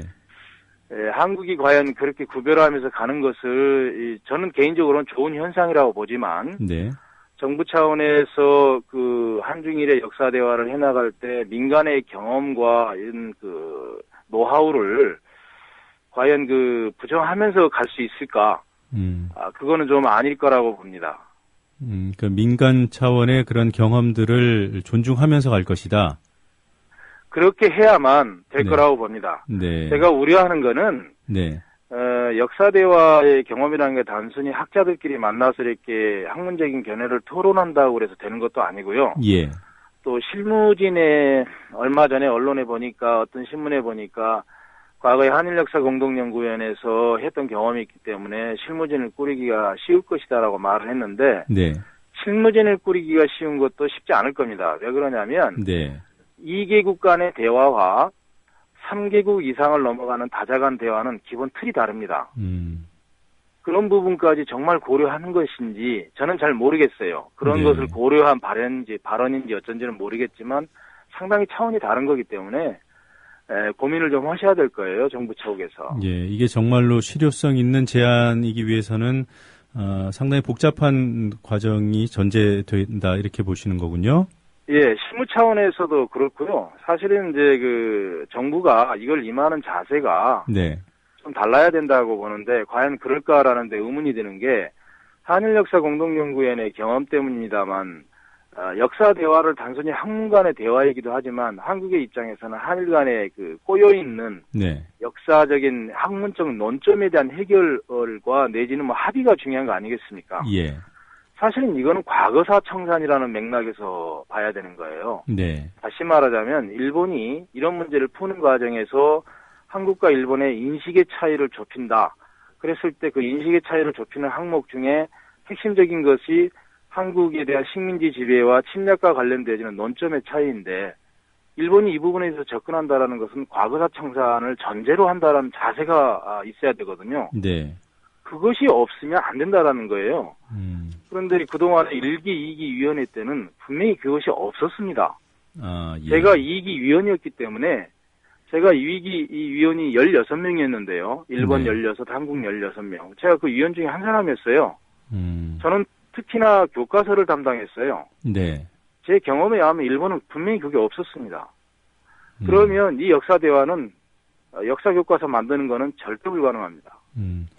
그 과거 경험에 비춰볼 때요. 예. 미래를 여는 역사하고 그 함께 쓴 동아시아 근현대사를 발간하는 과정에서도 비록 민간 차원이지만 입장 시각 갈리는 민감한 부분에서 갈리는 부분이 분명히 있지 않았겠습니까? 예. 이런 부분은 어떻게 교과서에 반영이 됐습니까? 독일의 경험을 빌리자면 네. 그 서로가 부담을 갖는 내용에 대해서는 역사 대화의 수준에 맞게 정리를 한다라는 게 있습니다. 처음부터 서로 간에 엄청나게 부담 갖는 거를 꼭 넣어야 된다라고 고집하고 싸울 필요는 없다. 네. 화해와 협력의 수준을 점차 높여나가면서 올려가면서 신뢰의 수준도 높여가면서 점차적으로 대화를 지속하는 과정에서 그것을 학문적으로 소화하면 된다라는 게 있는데 네. 그걸 한마디로 이야기하면 최소 해법의 원칙이라는 겁니다. 사실은 저희가 12년간 했지만 독도를 넣지를 못했어요. 예. 예를 들어서 두 번째 책이었던 한중일이 함께 쓴 동아시아 근현대사에서 독도에 관련된 원고를 썼습니다. 네. 근데 일본이 막판에 되게 그 부담스러워해서 저희가 그 내용을 뺐어요. 네. 예를 들면 이런 겁니다. 학문적인 견해 차이가 아니라 사회적 부담 때문에 넣을 수 없었던 것도 있고요. 네. 다른 하나는 이제 전쟁의 기억, 어떻게 기념할 것인가의 문제를 놓고 일본과 한국 간의 견해 차이가 심각했고요. 네. 그래서 원래는 국제대화에서는 그게 병기표기로 가야 되는 게 정상인데 일본 측의 코멘트를 다하는 식으로 해서 일본의 부담을 줄여줬습니다. 네. 그렇다고 해서 한국이 그 코멘트에 대해서 동의한 건 아니고요. 네. 이런 식으로 서로 간에 부담이 갈 수 있는 내용에 대해서 상대를 배려하면서 점차적으로 신뢰의 수준을 높여가는 방향으로 역사 대화를 해야 되는데 민간 차원의 역사 대화도 12년을 했지만 핵심적인 것을 그렇게 처리를 못했는데 네. 정부 차원의 역사 대화를 해서 당장 교과서를 만든다? 저는 이건 절대 불가능하다고 말하는 제 경험의 결과입니다. 네. 그러니까 그 당시 민간 차원의 그런 논의를 통해서도 독도같이 민감한 문제는 아예 넣지를 못했다는 말씀이시죠? 병행해서 각각의 입장을 넣는 것도 아니고. 예. 네. 뭐 울산의약이나 뭐 한일 합방조약 이런 것들은 어떻게? 그거는 저희 그 불법이다라는 맥락에서 네. 저희가 들어갔습니다. 그런데 이제 독도 문제가 들어가지 못한 것은 당시의 일본 사회가 지금도 그렇습니다만 영토 문제에 대해서 되게 민감했지 않습니까? 예. 저희는 역사 문제라는 맥락에서 이걸 접근해야 된다라고 원고를 집필을 했음에도 불구하고 일본 사회가 영토 문제로 이걸 바라보면서 문제를 접근하니까 일본 측 참가자들이 되게 부담스러워했죠. 네. 그래서 수록을 하지를 못했어요. 네. 그러면 이번 박근혜 대통령의 그 공동 역가서 그 발간 제안, 정부 차원의 논의를 제안한 것인데, 그러면 뭐 준비가 충분치 않은 상태에서 나온 제안으로 보시는 건가요? 저는 개인적으로 그럴 우려가 크다고 보는 거죠. 사실은 이걸 준비를 제대로 했으면 쉽지는 않겠지만 그래도 좀 더 구체적인 제안을 할 수 있지 않았을까, 대통령께서. 네. 특히 그 외교기관에 가서 하신 발언인데 그런 부분에서 좀 더 준비를 좀 많이 해서 발표를 하셨으면 좋았지 않았을까. 오히려 실무진에서는 네. 그거를 구체적으로 파악을 하면서 하지는 않았다라는 게 제 인상입니다. 구체적인 어떤 준비나 사전 파악 없이 나온 제안이다. 네. 예, 그러니까 어떤 사실은 이걸 준비하는 과정에서 어떠한 장애가 있을 것이며 네. 어떠한 정치 외교적인 효과가 있을 것이다. 어떠한 학문적인 효과가 있을 것이다라는 분석이 있다면 정부가 공동역사 교과서를 어떻게 하자라는 제안까지 했어야 되는 거죠. 네. 동북아 공동역사 교과서를 만들자라는 수준이 아니라 대통령께서 기본적인 원칙에 대한 제안을 했어야 되는데 네. 예를 들면 아까 한일역사 공동연구위원회 경험에서 이거는 과거사 청산의 맥락에서 보지 못했다는 반성을 언급한다든지 네. 제가 이걸 특히 강조하는 이유가 뭐냐면 사실은 과거사 청산 맥락이 서지 않다 보니까 외교당국에서 이걸 어떻게 문제를 푸느냐 하면 이걸 보험상품처럼 취급을 해요. 무슨 의미입니까? 다시 말하자면 남한테 다른 나라에서 야 니네 맨날 싸우기만 하느냐 좀 뭐 좀 화해 좀 해봐라 협력 좀 해봐라 네. 노력 좀 해라 이런 이야기를 지적을 받았을 때 우리 하고 있다 그러면서 한일역사 공동연구원의 중일역사 공동연구원을 끄집어낼 수 있다 이거죠. 그래서 다른 타인의 시선으로부터 벗어나기 위한 면피하기 위한 용어로 이 위원회가 작동된 측면이 아주 강합니다. 네. 엄밀히 말해서 위원회가 작동되기 위해서는 외교당국이 개입하면 안 돼요. 네. 교육당국이 개입을 해야죠. 외교당국은 징검다리 역할만 하면 되고요. 교육당국이 개입해야 됩니다. 한국은 교육당국이 개입을 했습니다. 적극적으로. 예. 네. 근데 일본과 중국은 이건 분명히 외교당국이 대화를 할 것이냐 말 것이냐 어떻게 대화를 할 것이냐에 직접 개입을 했어요. 네. 그래서 이건 굉장히 난망했던 건데 예를 들면 대통령께서 이런 경험을 갖고 봤을 때 외교당국이 개입하지 않고 교육당국이 직접 하자. 이런 식으로 아주 중요한 몇 가지 그 경험에서 나오는 부정적인 것을 극복할 수 있는 대안을 같이 제시했다는 거죠. 네. 안 하셨죠. 못 하신 거죠. 제가 볼 때는. 제안한 측면에서는 그런 문제가 있다고 보여지고요. 근데 일본의 반응을 보면 문부과학상이 기자회견을 하지 않았습니까? 예. 이 부분은 어떻게 평가하시는지요? 문부과학상이 처음에는 바로 반응을 봤을 때는 부정했다가 네. 그 다음 날인가요? 어쨌든 그 후에 다시 이렇게 좋다라고 이렇게 긍정적인 신호를 보냈지 않습니까? 네, 바로 다음 날입니다. 네. 예. 일본 측이 그렇게 보냈던 것은 하나는 한국은 지금 정상회담을 한국 측이 거부하는 거 있는 것처럼 국제사회가 이렇게 이미지가 박혀 있잖아요. 예. 근데 사실은 일본이 원인 제공을 하고 있지 않습니까? 네. 그러면서 일본은 반대로 계속 만나자라고 제안을 하잖아요. 예. 대화를 거부하는 것은 이것과 모순되는 거죠. 일본 스스로가 자기 모순을 깨달았다고 저는 봅니다, 나는. 두 번째는 자기 주장을 펼칠 수 있는 기회인데 이걸 스스로 놓칠 필요는 없다라는 거죠. 학문 세계에 대해서의 자기 주장인데 특히 한일 간의 역사적인 난맥상을 일으키는 중요한 과거사 문제와 관련되어지는 논점을 네. 일본 측이 회피한 것도 아니고 거부한 것도 아니고 우리가 무조건 거부하는 게 아니라 우리 나름대로 논리를 갖고 있다라는 것을 국제사회에 충분히 설명할 수 있는 공간으로서의 기회로서의 역사 대화를 활용하려고 하는 것이 아니냐라는 겁니다. 네. 자, 그랬을 때 한국 측이 좀 신중하게 대비를 할 수 있는 모습을 보여야 되는 거고요. 이랬을 때 중국이 무조건 한국 편을 들지는 않을 거라는 게 제 개인적인 예상이기도 합니다. 어떤 의미에서 그렇습니까? 삼국 간의 대화에서는 이런 측면이 있습니다. 아마 역사 문제뿐만 아니라 외교 라인에서도 분명히 그런 경험을 하셨을 거라고 생각하는데, 내가 이런 주장을 했을 때 상대편인 두 나라가 중에 한 나라가 나에게 동의를 할까? 내지는 두 나라가 짝짝꿍이 돼서 암묵적인 짝짝꿍일 수 있겠죠. 네. 짝짝꿍에 대해서 거부를 할까? 이런 것에 대한 분명한 판단을 해야 되는데, 아마 예를 들어서 한국전쟁에 대한 해석 같은 경우는 한국과 중국이 명쾌하게 충돌합니다. 네. 정말 극렬하게 충돌할 겁니다. 그랬을 때 일본이 어느 편에 설 것이냐라는 거. 저는 개인적으로 일본이 한국보다는 중국 쪽에 있을 가능성이 더 많다고 보는 거죠. 난징 대학살 같은 경우는 한국이 중국과 같이 협력할 겁니다. 네. 일본이 굉장히 코너에 몰릴 수 있겠지만, 예를 들면 청일전쟁 같은 경우는 중국은 한국을 보호하기 위해서 전쟁에 개입했다라고 이야기를 합니다. 근데 일본은 한국의 문명화를 위해서 개입했다고 이야기합니다. 네.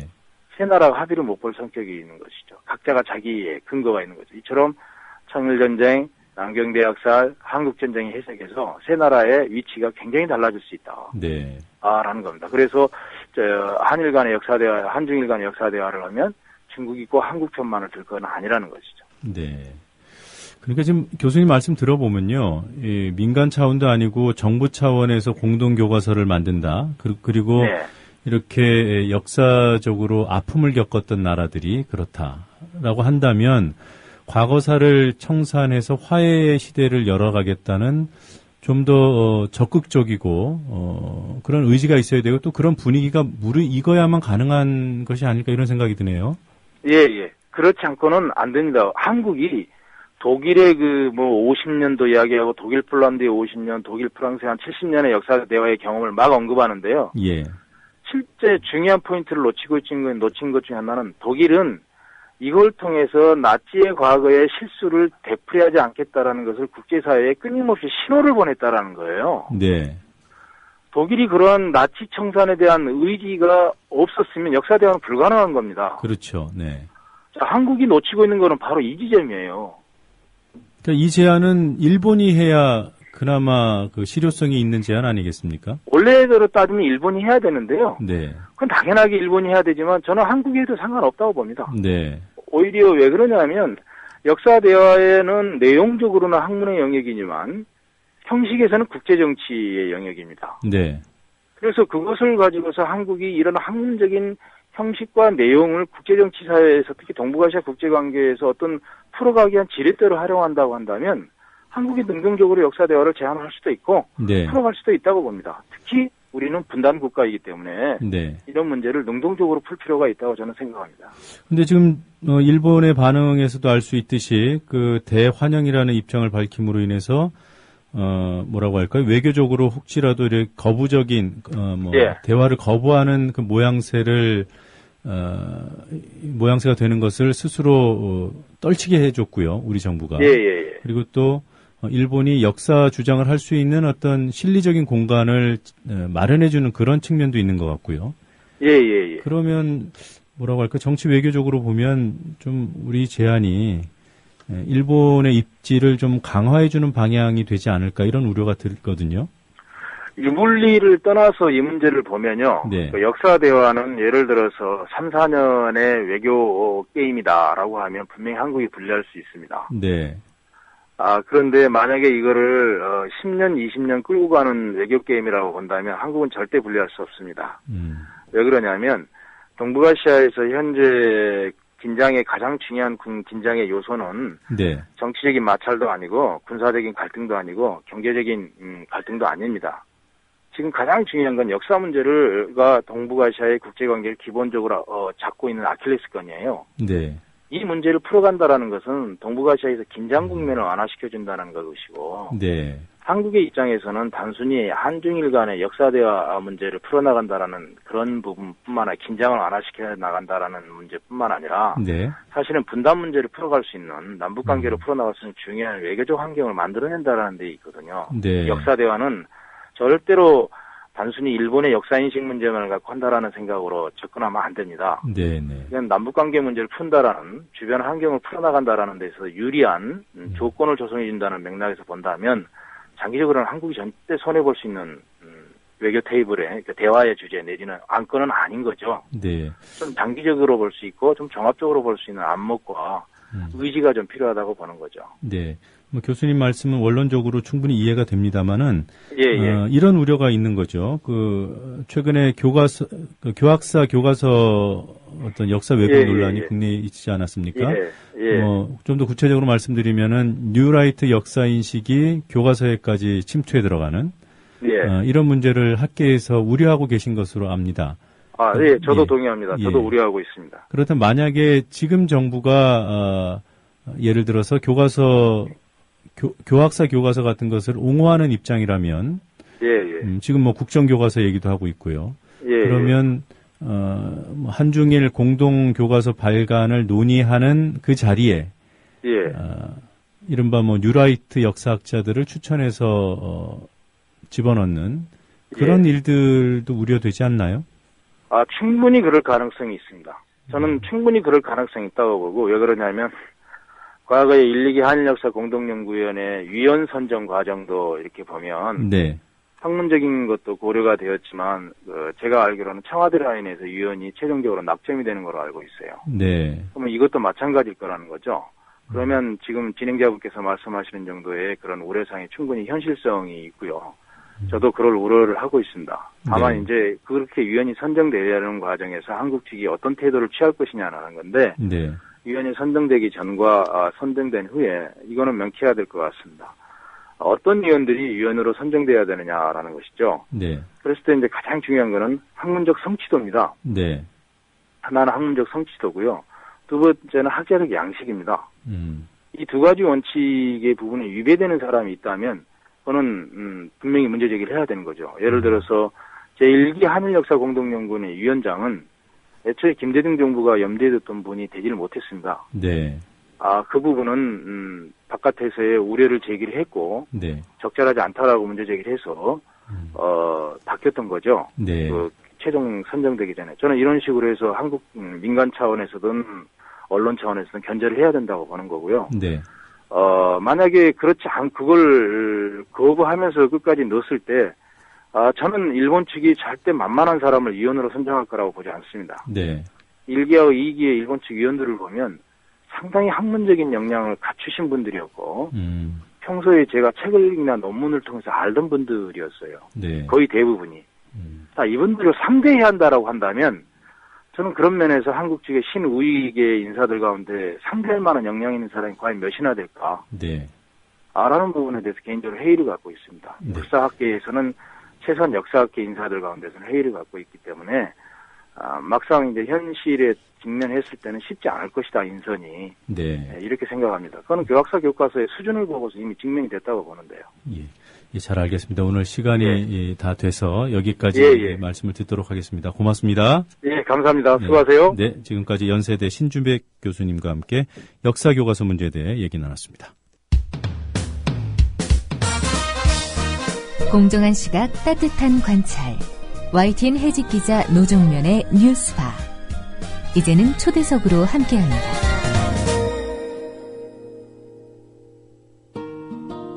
천주교 정의구현 사재단 전주교구가 박근혜 대통령의 퇴진을 촉구하는 미사를 열자 여당은 물론이고 청와대까지 즉각적으로 반응을 내놨습니다. 반면 야당은 이런 상황을 대통령과 여당이 자초한 것이라는 입장을 밝혔고 한 개신교 모임에서도 정권 퇴진을 걸고 금식 기도회를 진행하기로 했습니다. 전국 목회자 정의평화실전협의회 목정평 상임의장인 정태효 목사님 전화 연결돼 있습니다. 정태효 목사님 안녕하세요. 네, 안녕하세요.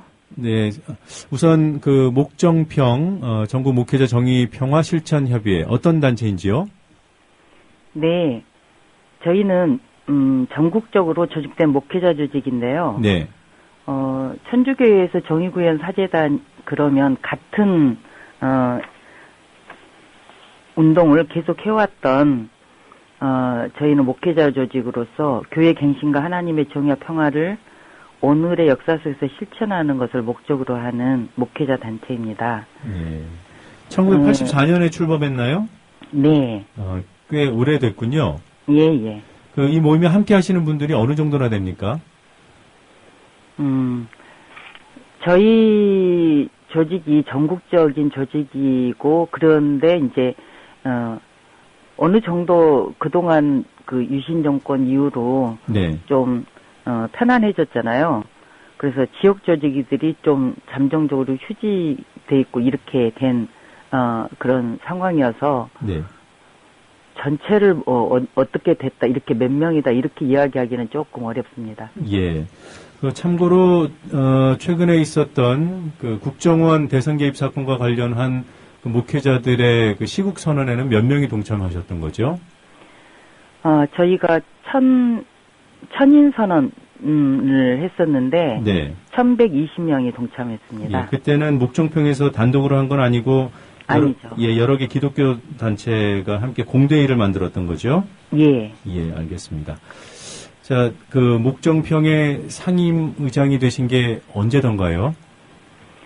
올해 5월 달이었습니다. 예, 여성 의장으로는 처음인가요? 예, 29년 만에 처음이라고. 네. 입니다. 예. 제가 알기로 목사님께서는 여성 노숙자 그리고 위안부 피해 할머니들을 위한 그런 인권 운동 이런 데 매진해 오신 것으로 알고 있는데요. 네, 예. 예. 정치 현안에 대해서도 목소리를 내시게 된 게 어떤 계기가 있었습니까? 제가 이거를 정치라고 생각하지 않습니다. 네. 그러니까 일각에서는 이제 무조건 정부에 대해서 옳든 그르든 이야기를 하면 그것을 정치 참여라고 이야기하는데 예. 우리가 하나님의 나라를 이 땅에 이루는 것을 목적으로 하고 있고 하나님의 정의가 하수처럼 흐르는 그런 세상을 만들기 위해서 저희는 목회자로서 사회적 정의를 실천하는 것이 옳은 일이라고 생각을 하고요. 네. 굳이 그 배경이라고 한다면 저희 남동생이 5.18 네. 때 첫날 잡혀가서 전대 2학년생이었는데 첫날 잡혀가서 마지막 날 총하고 탄환하고 이렇게 받고 나왔어요. 근데 그때 당한 고문으로 계속 병원에 입원, 퇴원 이런 걸 계속 하고 이렇게 하면서 예.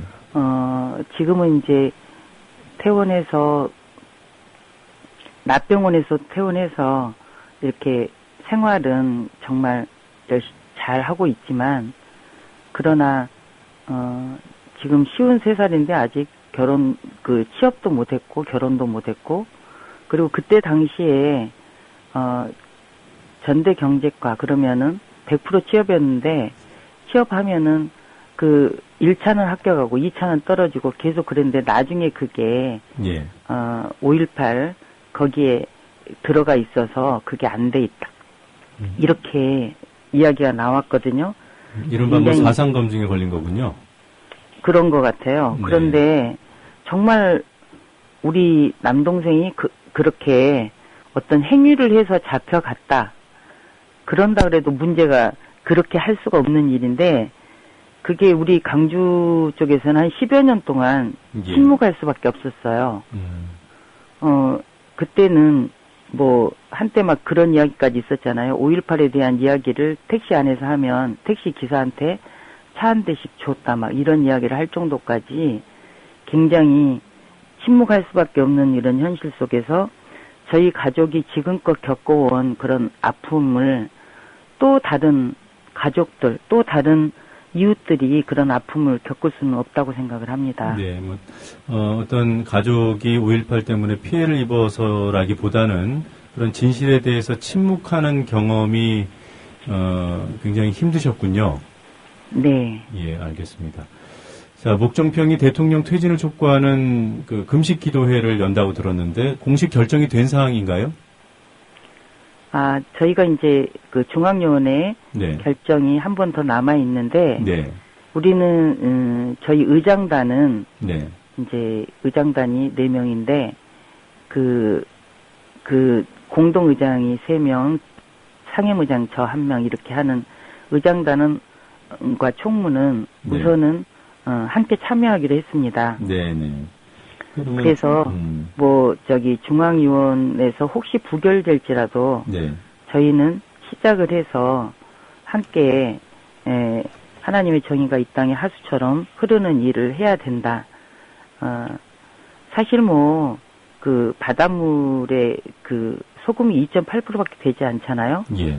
그렇지만 그 바닷물을 썩지 않게 한다고 합니다. 그래서 적은 숫자 같지만 그러나 저희가 이제까지 유신 정권을 무너뜨린 게 우리 목정평이 그 일에 함께 가담해왔고 함께 해왔기 때문에 저희 증경의장단들도 굉장히 이분의 그 지금의 사태에 대해서 의분을 느끼고 계시고 그래서 함께 모두가 동참하면서 이 일을 함께 해가리라고 믿습니다. 예. 사실관계만 좀 하면 유신 정권 때는 목정평이 없었죠. 50 정권을 말씀하신 거죠? 예. 네. 그 중앙위원회에서 결정을 하게 되면 그 금식기도회 참여자 수가 늘어나게 되는 겁니까? 그렇죠. 중앙위원회는 언제 열립니까?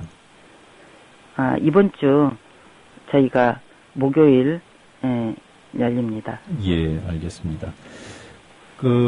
중앙위원회 의결과 무관하게 그 금식기도회 일정을 잡으신 것 같은데 언제부터 하게 되죠? 12월 16일부터 네. 12월 25일까지 네. 열흘간 하기로 했습니다. 네, 알겠습니다. 자, 이 금식기도를 통해서 어떤 것을 요구하시는 거죠? 네, 저희는 이 정권이 거짓으로 이루어진 정권이잖아요.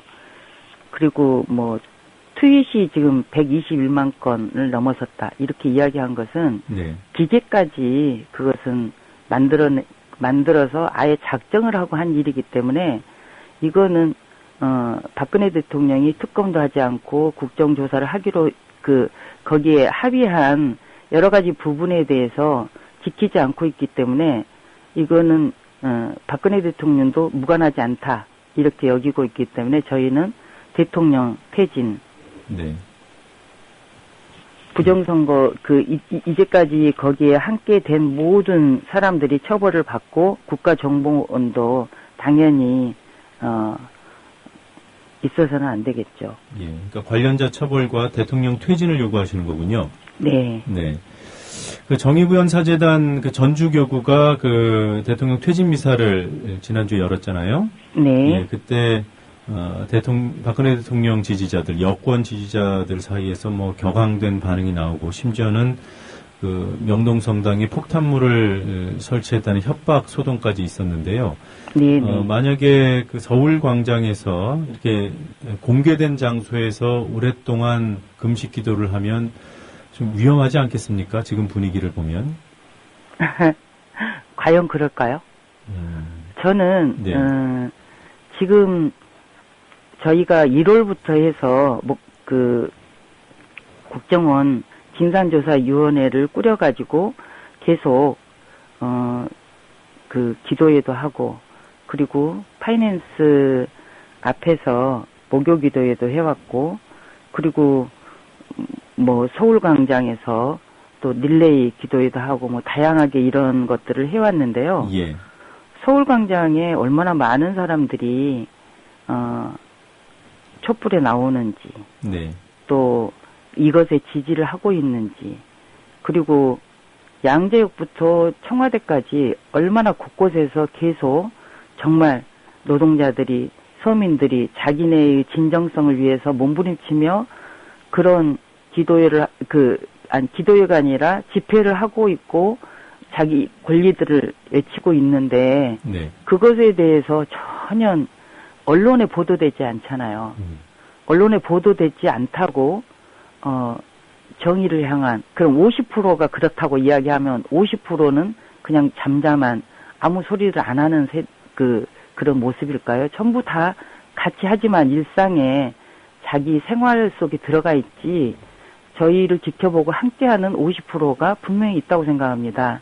그런데 그때, 대통령 선거 때 1.6% 앞선 거잖아요. 50%에서. 그런데 지금 30%가 이제 우리 앞으로 다시 돌아왔다고 생각을 하면 80%의 대다수가 우리 편이라고 저는 생각을 합니다. 그런데 어떻게 저희를 어떻게 할 수 있겠어요? 네, 알겠습니다. 일단 지금 목종평 내에서는 공식 결의를 앞두고 있는 거고요. 네. 그리고 지난 몇 달 전부터 기독교 단체들이 공대회를 만들어서 조금 전에 말씀드렸던 그 시국선언도 이끌어냈고요. 네. 앞으로 또 여러 가지 일들을 같이 논의하실 텐데, 교계 다른 단체들과 이번 금식 기도회와 같은 요구, 이런 행동 같이 하실 계획이 있습니까? 그렇죠. 저희는 열려 있는 곳이고, 네. 또 그래서 서울 광장, 열린 광장을 택했고, 네. 그래서 저희가 이제 우리 중앙위원과 함께 더불어서 함께 하자 이런 이야기, 그리고 이제 저희는 전국 조직이잖아요. 예. 그래서 지금도 뭐 부산에서 대구에서, 대전에서 뭐 전국적으로 이렇게 함께 기도회를 하고 있어요. 네. 울산에서도 하고. 네. 이렇게 하고 있는 그런 것들을 이제 좀 더 확산하기 위해서 저희가 서울에서 하면 지역에서 같이 이렇게 돌아가면서 정의구현 사재단이 항상 전주교구에 시작을 해서 이렇게 올라오듯이 저희는 서울에서 시작해서 지역으로 내려가는, 그렇게 하는데 우리뿐만이 아니라 지난번에 8개 단체가 함께 기도회를 이렇게 돌아가면서 진행했듯이 이번에도 같이 함께 하리라고 믿습니다. 네. 그래서 그 당시보다는 사안이 훨씬 더 중하고 민감해지지 않았습니까? 대통령 그렇죠. 퇴진을 요구하는 건데. 예. 네. 어떻습니까? 그렇게 합의를, 공동 행동을 하기가 더 어려워졌다고 보시지 않는지요? 아니요. 이미 저희는 그렇게 함께 했던 그 분들은 같이 마음이 모아져 있다고 생각을 합니다. 네. 그런데 단지 이제 저희가 WCC 10차 세계대회를 부산에서 하면서 평화열차를 타고 뭐 이렇게 계속 각 지역에서 좀 할만하신 그런 분들이 이렇게 했었기 때문에 저희가 잠정적으로 좀 쉬었을 뿐이지. 예. 더 저희가 천주교보다 더 먼저 시작했고 그리고 끌어냈고 그랬기 때문에 더 불길이 뜨겁다고 생각을 합니다. 네, 더 확산될 것이다 이렇게 보시는군요. 네, 그럼요. 네. 천주교 정의구현 사재단은 내년 1월쯤에 총회를 열고 전국적인 의결 여부를 결정한다고 하던데요. 만약에 사재단 측에서 결의가 나오면 목종편과 함께 공동 시국 기도회 이런 행사 계획도 고려할 수 있습니까? 언제든 저희는 환영하지요. 그러니까 그걸 적극적으로 추진하실 의사가 있는지 여쭙습니다. 네, 예. 네, 알겠습니다. 자, 지금 저희가 사재단하고 뿐만이 아니라 불교 쪽하고도 적극적으로 할 의지가 있고, 네. 온불교 쪽하고도 어디든 네. 저희가 함께 이 일에 동참할 그런 생각을 하고 있습니다. 현재 진행 중인 논의는 없습니까? 예. 네, 알겠습니다. 지금 시간 관계상 한 가지만 더 여쭤보도록 하죠. 금식 기도회가 끝난 뒤에는 혹시 계획하고 있는 어떤 활동이 있는지요? 저희는 이제 저희 목회자 조직이 내년이면 30주년입니다. 네. 그래서 30주년 행사 준비를 하고 이제 저희는 과거는 우리가 이제까지 이런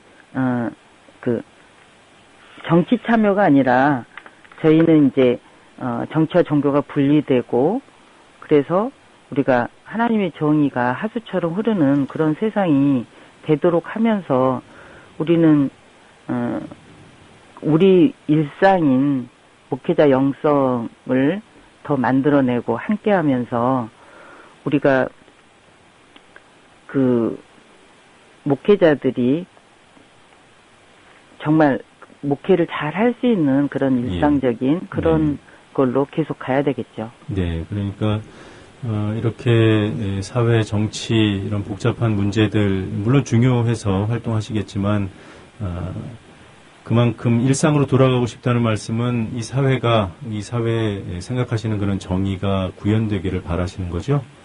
그렇죠. 네, 잘 알겠습니다. 오늘 이른 시각에 인터뷰 응해 주셔서 고맙습니다. 네, 지금까지 전국 목회자 정의 평화 실천 협의회 상임 의장이신 정태효 목사님이었습니다.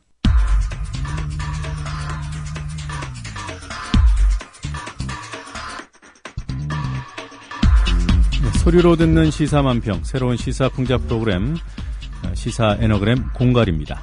정치인의 발언을 구성하는 음절들 순서를 바꿔서 풍자가 담긴 새로운 문장을 만들어냅니다. 오늘은 지난 23일 연평도 포격 사건 3주기 추모식에 참석한 정홍원 국무총리의 추모사 중 한 대목을 에너그램 상자 공갈통에 집어넣어 보겠습니다. 공갈통에 넣기 전에 원문부터 들어보시죠. 굳건한 안보의 토대 위에 더욱 평화롭고 번영하는 나라를 만드는 일이야말로 호국 영령들의 헌신에 보답하는 최선의 길입니다. 들으신 대로 굳건한 안보를 강조하는 추모사였습니다. 굳건한 안보의 지향점이 평화와 번영이니 옳은 말이고 좋은 말입니다. 그러나 본인 아니면 아들이 병역 면제인 고위공직자들, 이들이 이런 말을 하면 설득력이 떨어지기 마련입니다. 박근혜 내각에도 면제가 수두룩합니다.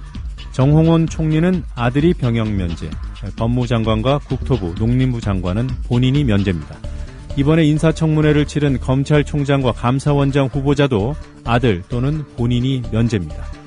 공갈통도 이런 사실을 잘 아는 모양입니다. 정 총리 발언을 구성하는 음절들 순서를 바꿔서 이런 문장을 만들어냈습니다. 들어보시겠습니다.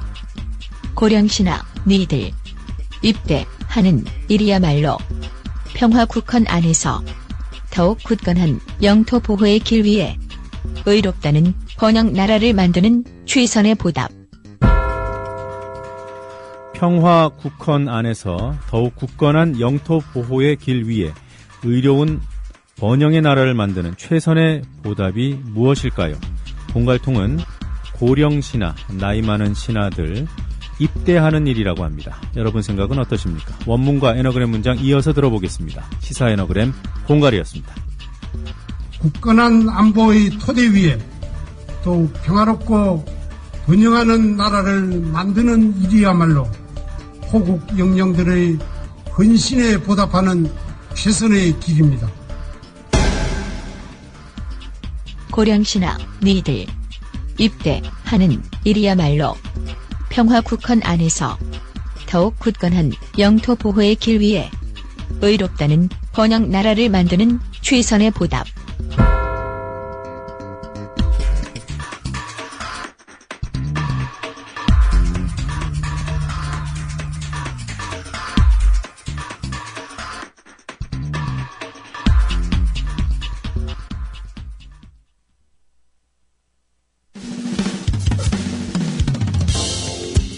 지금 여러분께서는 YTN 해직기자 노정면이 진행하는 국민TV 라디오 노정면의 뉴스바를 듣고 계십니다.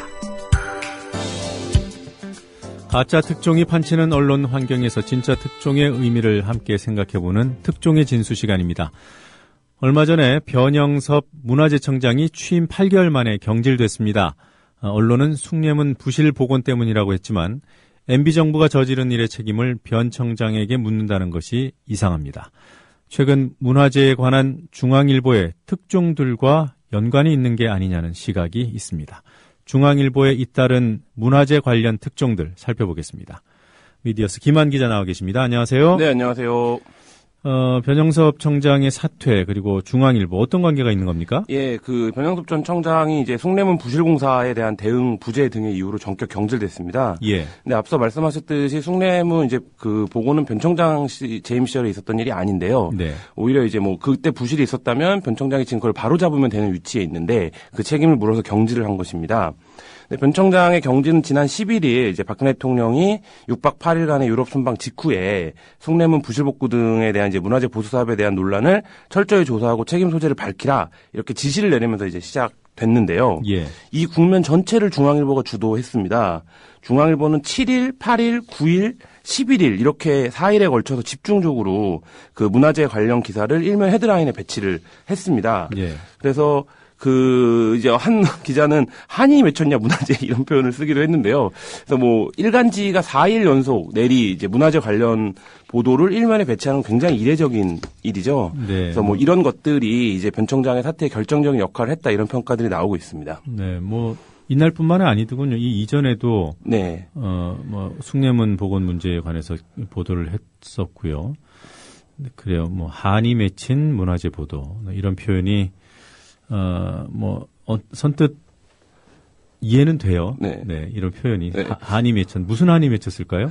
그래서 뭐 기자 입장에서는 아시겠지만 이제 뭐 어떤 기관의 비리를 단독으로 고발하고 그 네. 기관장이 날아가고 이런 상황에 대한 매체 영향력이 상당히 그 기관에서 극대화되지 않습니까? 네. 그래서 뭐 이제 그런 측면들이 물론 있겠죠. 이렇게 순기능적인 측면도 문화재 비리를 발굴하고. 그런데 문제는, 중앙일보가 이거를 문화재를 집중적으로 부각한 이후에 대통령이 나서면서 이것도 굉장히 큰 사건이 됐다는 점입니다. 네. 그래서 이정현 청와대 홍보수석은 대통령이 직접 김기춘 청와대 비서실장에게 이와 같은 지시를 내렸고 김기춘 비서실장은 자신이 주재하는 수석비서관 회의에서 해당 업무 관련 수석에게 대통령의 지시를 전달했다. 이렇게 이제 발언을 했는데 이 정도면 사실 그만두라는 얘기입니다. 바로. 그러니까 이제 이 언론의 보도만을 갖고 대통령의 판단을 갖고 그만두라고 이제 하는 상황이 됐는데요. 그래서 이후에 이제 대통령이 문화재 비리는 곧 원전 비리와 같다 이런 발언을 하면서 변 청장이 이제 버틸 수 없게 됐습니다.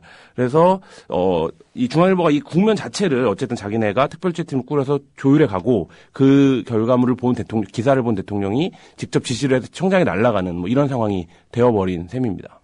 그 대통령이 문화재 비리는 원전 비리와 같다 이런 발언을 하게 된 계기가 된 그 보도가 네. 그 문화재 수리 전문 업체의 그 문화재청 출신 공무원들이 사실상 특기성 취업을 하고 있다는 거 아닙니까? 네, 그렇죠. 근데 그것도 시점이 어떻게 돼요? 이게 변 청장 재임 기간 중입니까? 그거는 이제 기사에 따르면 문화재청의 오랜 관행인데요. 뭐 변 청장 재임 시절에 구체적으로 어떤 인사들이 정관예우로 문화재 수리 업체로 이직을 했는지는 모르겠지만, 문화재 관계자들은 문화재청장 굉장히 오래된 문제라고 합니다. 그게 이제 그리고, 그쪽에 이제 논리는 이런 것도 있어요. 문화재 관리 인력 자체가 적기 때문에 문화재청장을 퇴임하고 가는 업체가 다 문화재 관련된 내로 갈 수밖에 없다. 이게 이제 말하자면 그 다른 부문이나 부처하고는 조금 다른 특이성도 있다. 이런 얘기들도 이제 하는데 어쨌든 정관예우인 거죠. 수리업체에 간다는 건. 근데 이제 그것도 어쨌든 변 청장이 책임을 지는 것으로 모양새는 그렇게 됐습니다. 제가 그 기사를 보니까 뭐 2009년도 뭐 이런 얘기가 나오더군요. 그리고 문화재청, 그러니까 변 청장 재임 기간 중에 이 문제에 대해서 감사를 벌이고 있다는 내용도 중앙일보 기사에도 나와 있어요. 네, 이게 굉장히 좀 다들 플레이어인데요. 이 지금 구조를 보면요. 중앙일보 같은 경우에는 이제 그 석굴암 문제를 집중적으로 고발을 했었는데, 근데 이제 특별취재팀을 구성을 했습니다. 그래서 외부 인사들 대거 참여시키는 특별취재팀을 구성을 했는데, 매우 이례적인 상황이죠. 일간지 취재에서. 그러니까 어떤 문제에 대한 전문성이 담보된 그 편집국 바깥의 인사들을 끌어와서 그 팀으로 같이 취재를 하고 그 기사를 내는 것 자체가 이제 굉장히 좀 심층적인 탐사보도 그래서 굉장히 수준 높은 기사가 나왔습니다. 그래서 상당한 노력도 했고요. 네. 그래서 편집국 차원에서 이 문제를 이제 작심하고 띄운 이런 상황이라고 보여지는데 중앙일보는 이후에 기자 칼럼에서 이게 결정적 역할을 했습니다. 변 청장 사퇴하는데. 근데 중앙일보는 이후에 오히려 변 청장을 당했다 이런 칼럼도 나왔거든요. 변 청장이 관료 마피아들에게 휘둘려서 상황을 잘 컨트롤을 못해서 오히려 당한 거다. 그러면 중앙일보 입장에서는 예를 들면 관료 마피아들의 주문에 따라서 석굴암을 집중 고발한 것인지 아니면 변 청장의 문화재 개혁 의지에 따라서 팀을 구성하고 석굴암을 집중 고발한 것인지 뭐 이런 것들에서 굉장한 좀 메시지 혼선이 발생을 하고 있는 상황이거든요. 그래서 좀 약간 석연치 않은 그런 상황입니다. 네, 그러니까 지금 중앙일보가 이런 문화재에 관련된 보도를 한 것은 김한 기자 보시기에 수준이 높은 탐사 보도다 이렇게 보시는 건가요? 네, 뭐 그 자체로는 굉장히 좀 어느 정도 파급이 있고 굉장히 중요한 문제를 팩트를 발굴해낸 것이고 뭐 석굴암 문제라든지 숭례문 문제도 마찬가지고 한 것인데 문제는 그 사실을 발굴해낸 것이 어떤 정치적인 의도나 효과로 바로 작용을 해버렸다라는 것이죠. 그렇기 때문에 이게 뭐가 있었나 이런 이제 반응이 당연히 할 수밖에 없는 거고 그게 그리고 언론 보도가 계속 이뤄지는 기간 중에 대통령이 그 언론 보도가 나왔을 때는 또 해외에 있었는데 마지막 날 들어와갖고 11일자 보도를 보고 바로 이제 문화재 비리를 발본 세건해라 이런 발언을 하는 것 자체가 어떤 모종의 이 교섭과 관계 속에서 이런 보도들이 이루어진 것이 아니냐 이런 의구심을 사기에 좀 충분한 정황을 낳고 있습니다. 정리를 좀 해보죠. 네. 그러니까 중앙일보가 특별 취재팀을 구성해서 했던 보도는 보도 내용은 좋다. 네. 그리고 조금 전에 그 해당 특별 취재팀 기자가 칼럼까지 써서 변 청장이 사퇴한 이후에 변 청장이 피해자라 오히려 개혁을 추진하려고 하다가 이른바 문화재 마피아 세력으로부터 당했다 이런 취지의 칼럼을 썼다고 말씀하셨는데 네. 그러면 중앙일보 취재진은 열심히 취재해서 이른바 문화재 그 조직의 관료 조직의 개혁을 뒷받침하는 쪽으로 보도를 했는데 결과는 그 개혁을 이끌어 나가는 청장 그리고 취재에 협조했던 청장이 책임을 지고 물러나는 이런 이상한 상황이 됐다. 네, 그렇죠. 그러니까 겉으로 드러난 상황을 정리하면 그런데요. 예. 뭐 중앙일보라고 하는 언론 집단이 한국에서 가장 파워 있는 집단 중에 하나인데 지금 말씀하신 것처럼 뭐 문화재 이 기사가 어떤 결과를 초래할 것이다라는 거에 대한 예측이나 이 정도 규모의 기사를 준비하면서요. 그리고 이 정도 관련된 문화재 전문가들을 다 특별취재팀으로 꾸린 기사를 준비하면서 예. 파급을 제대로 예측하지 못했다고 하는 거는 이제 좀 지나치게 아마추어적인 시각일 것 같고요. 저는 그렇습니다. 중앙일보 충분히 어떤 결과로 드러날지를 알고 있었던 상황에서 지금은 이제 선의만 얘기하고 있는 이런 꼴이 아닌가, 뭐 이런 생각이 듭니다. 그래서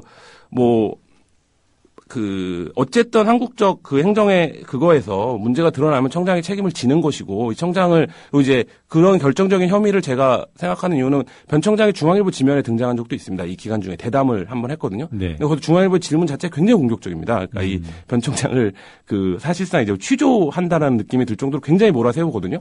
뭐 그런 것들을 보면 중앙일보가 어떤 상황을 염두에 두고 기사를 드리블해 갔는지는 모르지만 어쨌든 그 과정 자체가 좀 석연치 않다 이런 생각은 하고 있습니다. 네.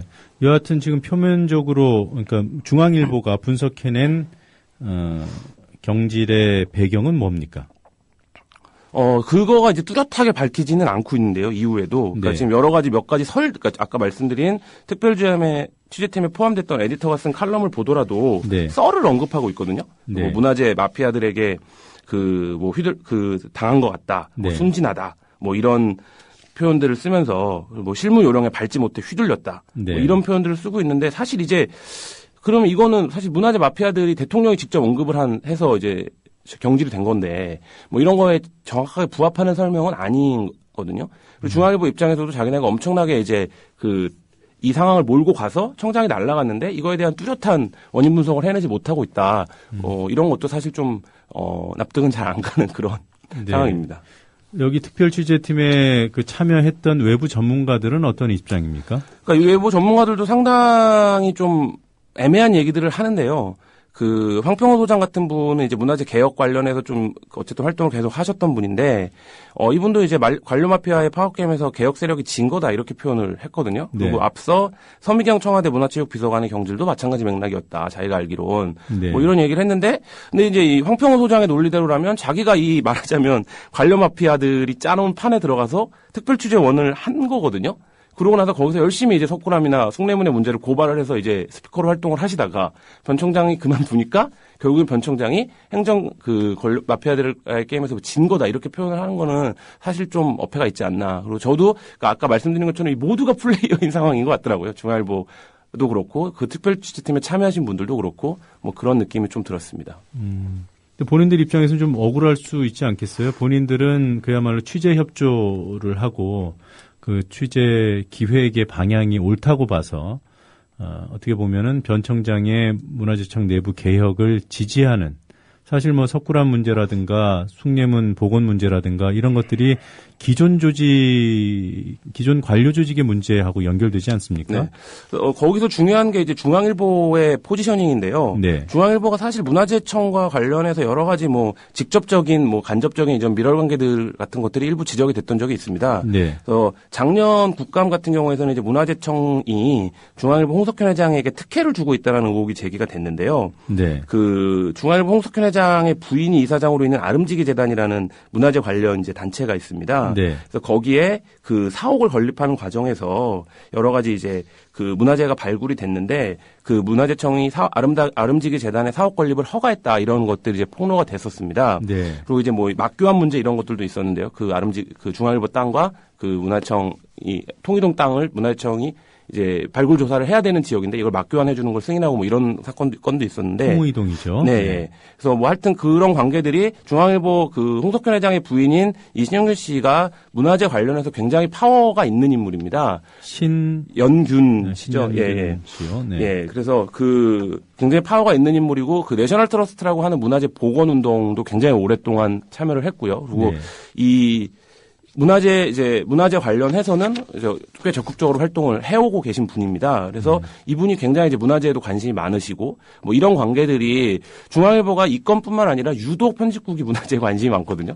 이 전에도 이제 보면 그래서 그런 것들이 알게 모르게 영향을 미치고 있는 게 아니냐 이런 판단도 지금 해볼 수 있고 그런 얘기들도 직간접적으로 나오고 있습니다. 그러니까 중앙일보와 문화재청 간의 관계를 1년 전 국정감사를 기준으로 보자면 그동안 관계가 좋았다는 거죠. 네. 예, 뭐 이런 특혜 의혹까지 나올 정도니까. 그리고 그 과정에서 이제 울산 방구대 암각화가 등장하는데요. 잠깐만요. 그까지 네. 가면 더 복잡해지고 일단 그 문화재청과 중앙일보의 관계가 변 청장이 부임해 오기 이전에는 좋았다는 거죠. 네, 그렇죠. 그러면 개혁으로 인해서 관계가 틀어지면 글쎄 새로운 관계가 정립되거나 개혁을 혹시 중앙일보가 탐탁지 않아 할 수도 있다. 네. 이런 짐작이 가능한 대목이겠네요. 네, 그렇죠. 네, 거기다가 지금 말씀하시려는 그 울산 방구대 암각화 문제가 하나 더 덧붙여지는 건가요? 네, 저는 이게 결정적이라고 보는데요. 네. 울산 방구대 암각화가 한 10년 정도 된 문제입니다. 이게 참여정부 때부터 있었던 문제인데 굉장히 오래된 문제인데 변 전 청장의 경우에는 이 울산 방구대 암각화를 지켜야 된다는 운동을 계속 진영 쪽에 계속 계셨던 분입니다. 댐을 지으면 안 되죠. 네. 보존을 해야 된다. 그래서 박근혜 대통령이 변 청장을 뽑을 때도 그래서 이제 좀 그런 목소리들이 의외다 이런 목소리들이 있었습니다. 네. 근데 최근에 여기에 이제 카이네틱 댐이라고 하는 그러니까 간단히 말씀드리면 유리로 된 댐입니다. 그래서 이제 시각은 다 유지를 해주되 어쨌든 댐을 짓는 거죠. 이런 방법이 제안이 됐고 관련 4개 부처가 합의를 했습니다. 근데 이제 실상은 변 전 청장이 이걸 계속 반대해 왔다는 겁니다. 네. 그래서 그만두려고도 했었는데 그 유진용 문화체육부 장관이 말려서 그만두지 않은 이제 적도 있다. 그리고 실무 직원이랑도 고성을 오가면서 싸웠었다. 이런 얘기들도 이제 제가 들었는데요.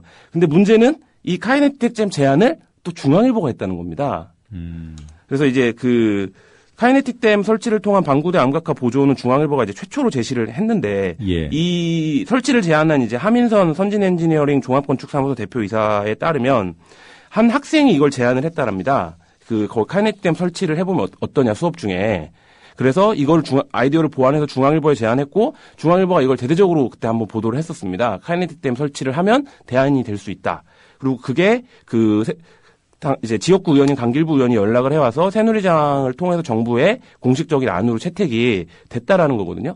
그러니까 이제 결국 중앙일보 입장에서는 엄청난 일을 했다라고 스스로 생각을 하겠죠. 이제 이 10년 이상을 끌어온 방구대 암각화 문제를 기술적으로 정리할 수 있는 안을 제안을 했으니까. 예. 근데 이거에 대한, 그러니까 결국 중앙일보 아이디어에 대해서 변 전 청장이 계속 반대 의사를 표명해 왔던 점 등이, 중앙일보 그 기사 이면에 깔려 있다고 봐야 하지 않을까 이런 생각입니다. 네.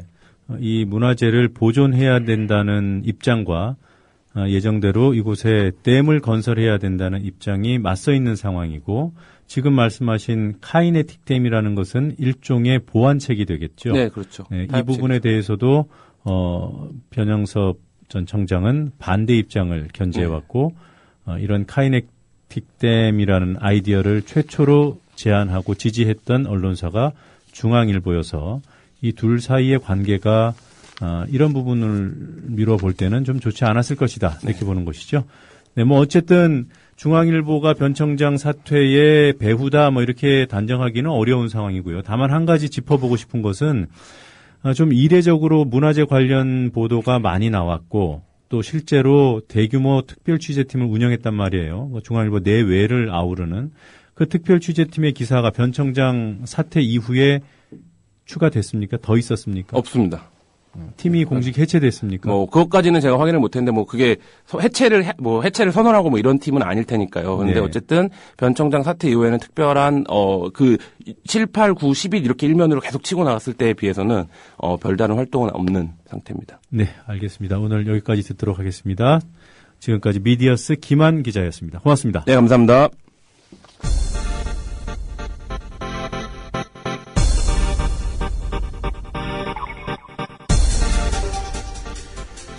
네, 지난 21일이었습니다. 경제 분야 대정부 질문에서 국회 본회의장에서 새누리당 의원이 통합진보당 김재현 의원이 어떤 질의를 할 때 야유를 했습니다. 1%에게 쏠린 정치 권력을 99%에게 나눠주고 이 땅의 민중을 위해 일하겠다. 이런 얘기를 했을 때 새누리당 이장우 의원이 고함을 쳤습니다. 그분이 고함을 친 그 말의 내용을 알아맞추는 것이 이번 퀴즈였습니다. 정답은 3번 김일성주의야라고 외쳤죠. 정답은 3번입니다. 뉴스바 오늘 순서 여기서 모두 마치겠습니다. 저는 내일 아침 7시에 다시 찾아오죠. 여러분 고맙습니다.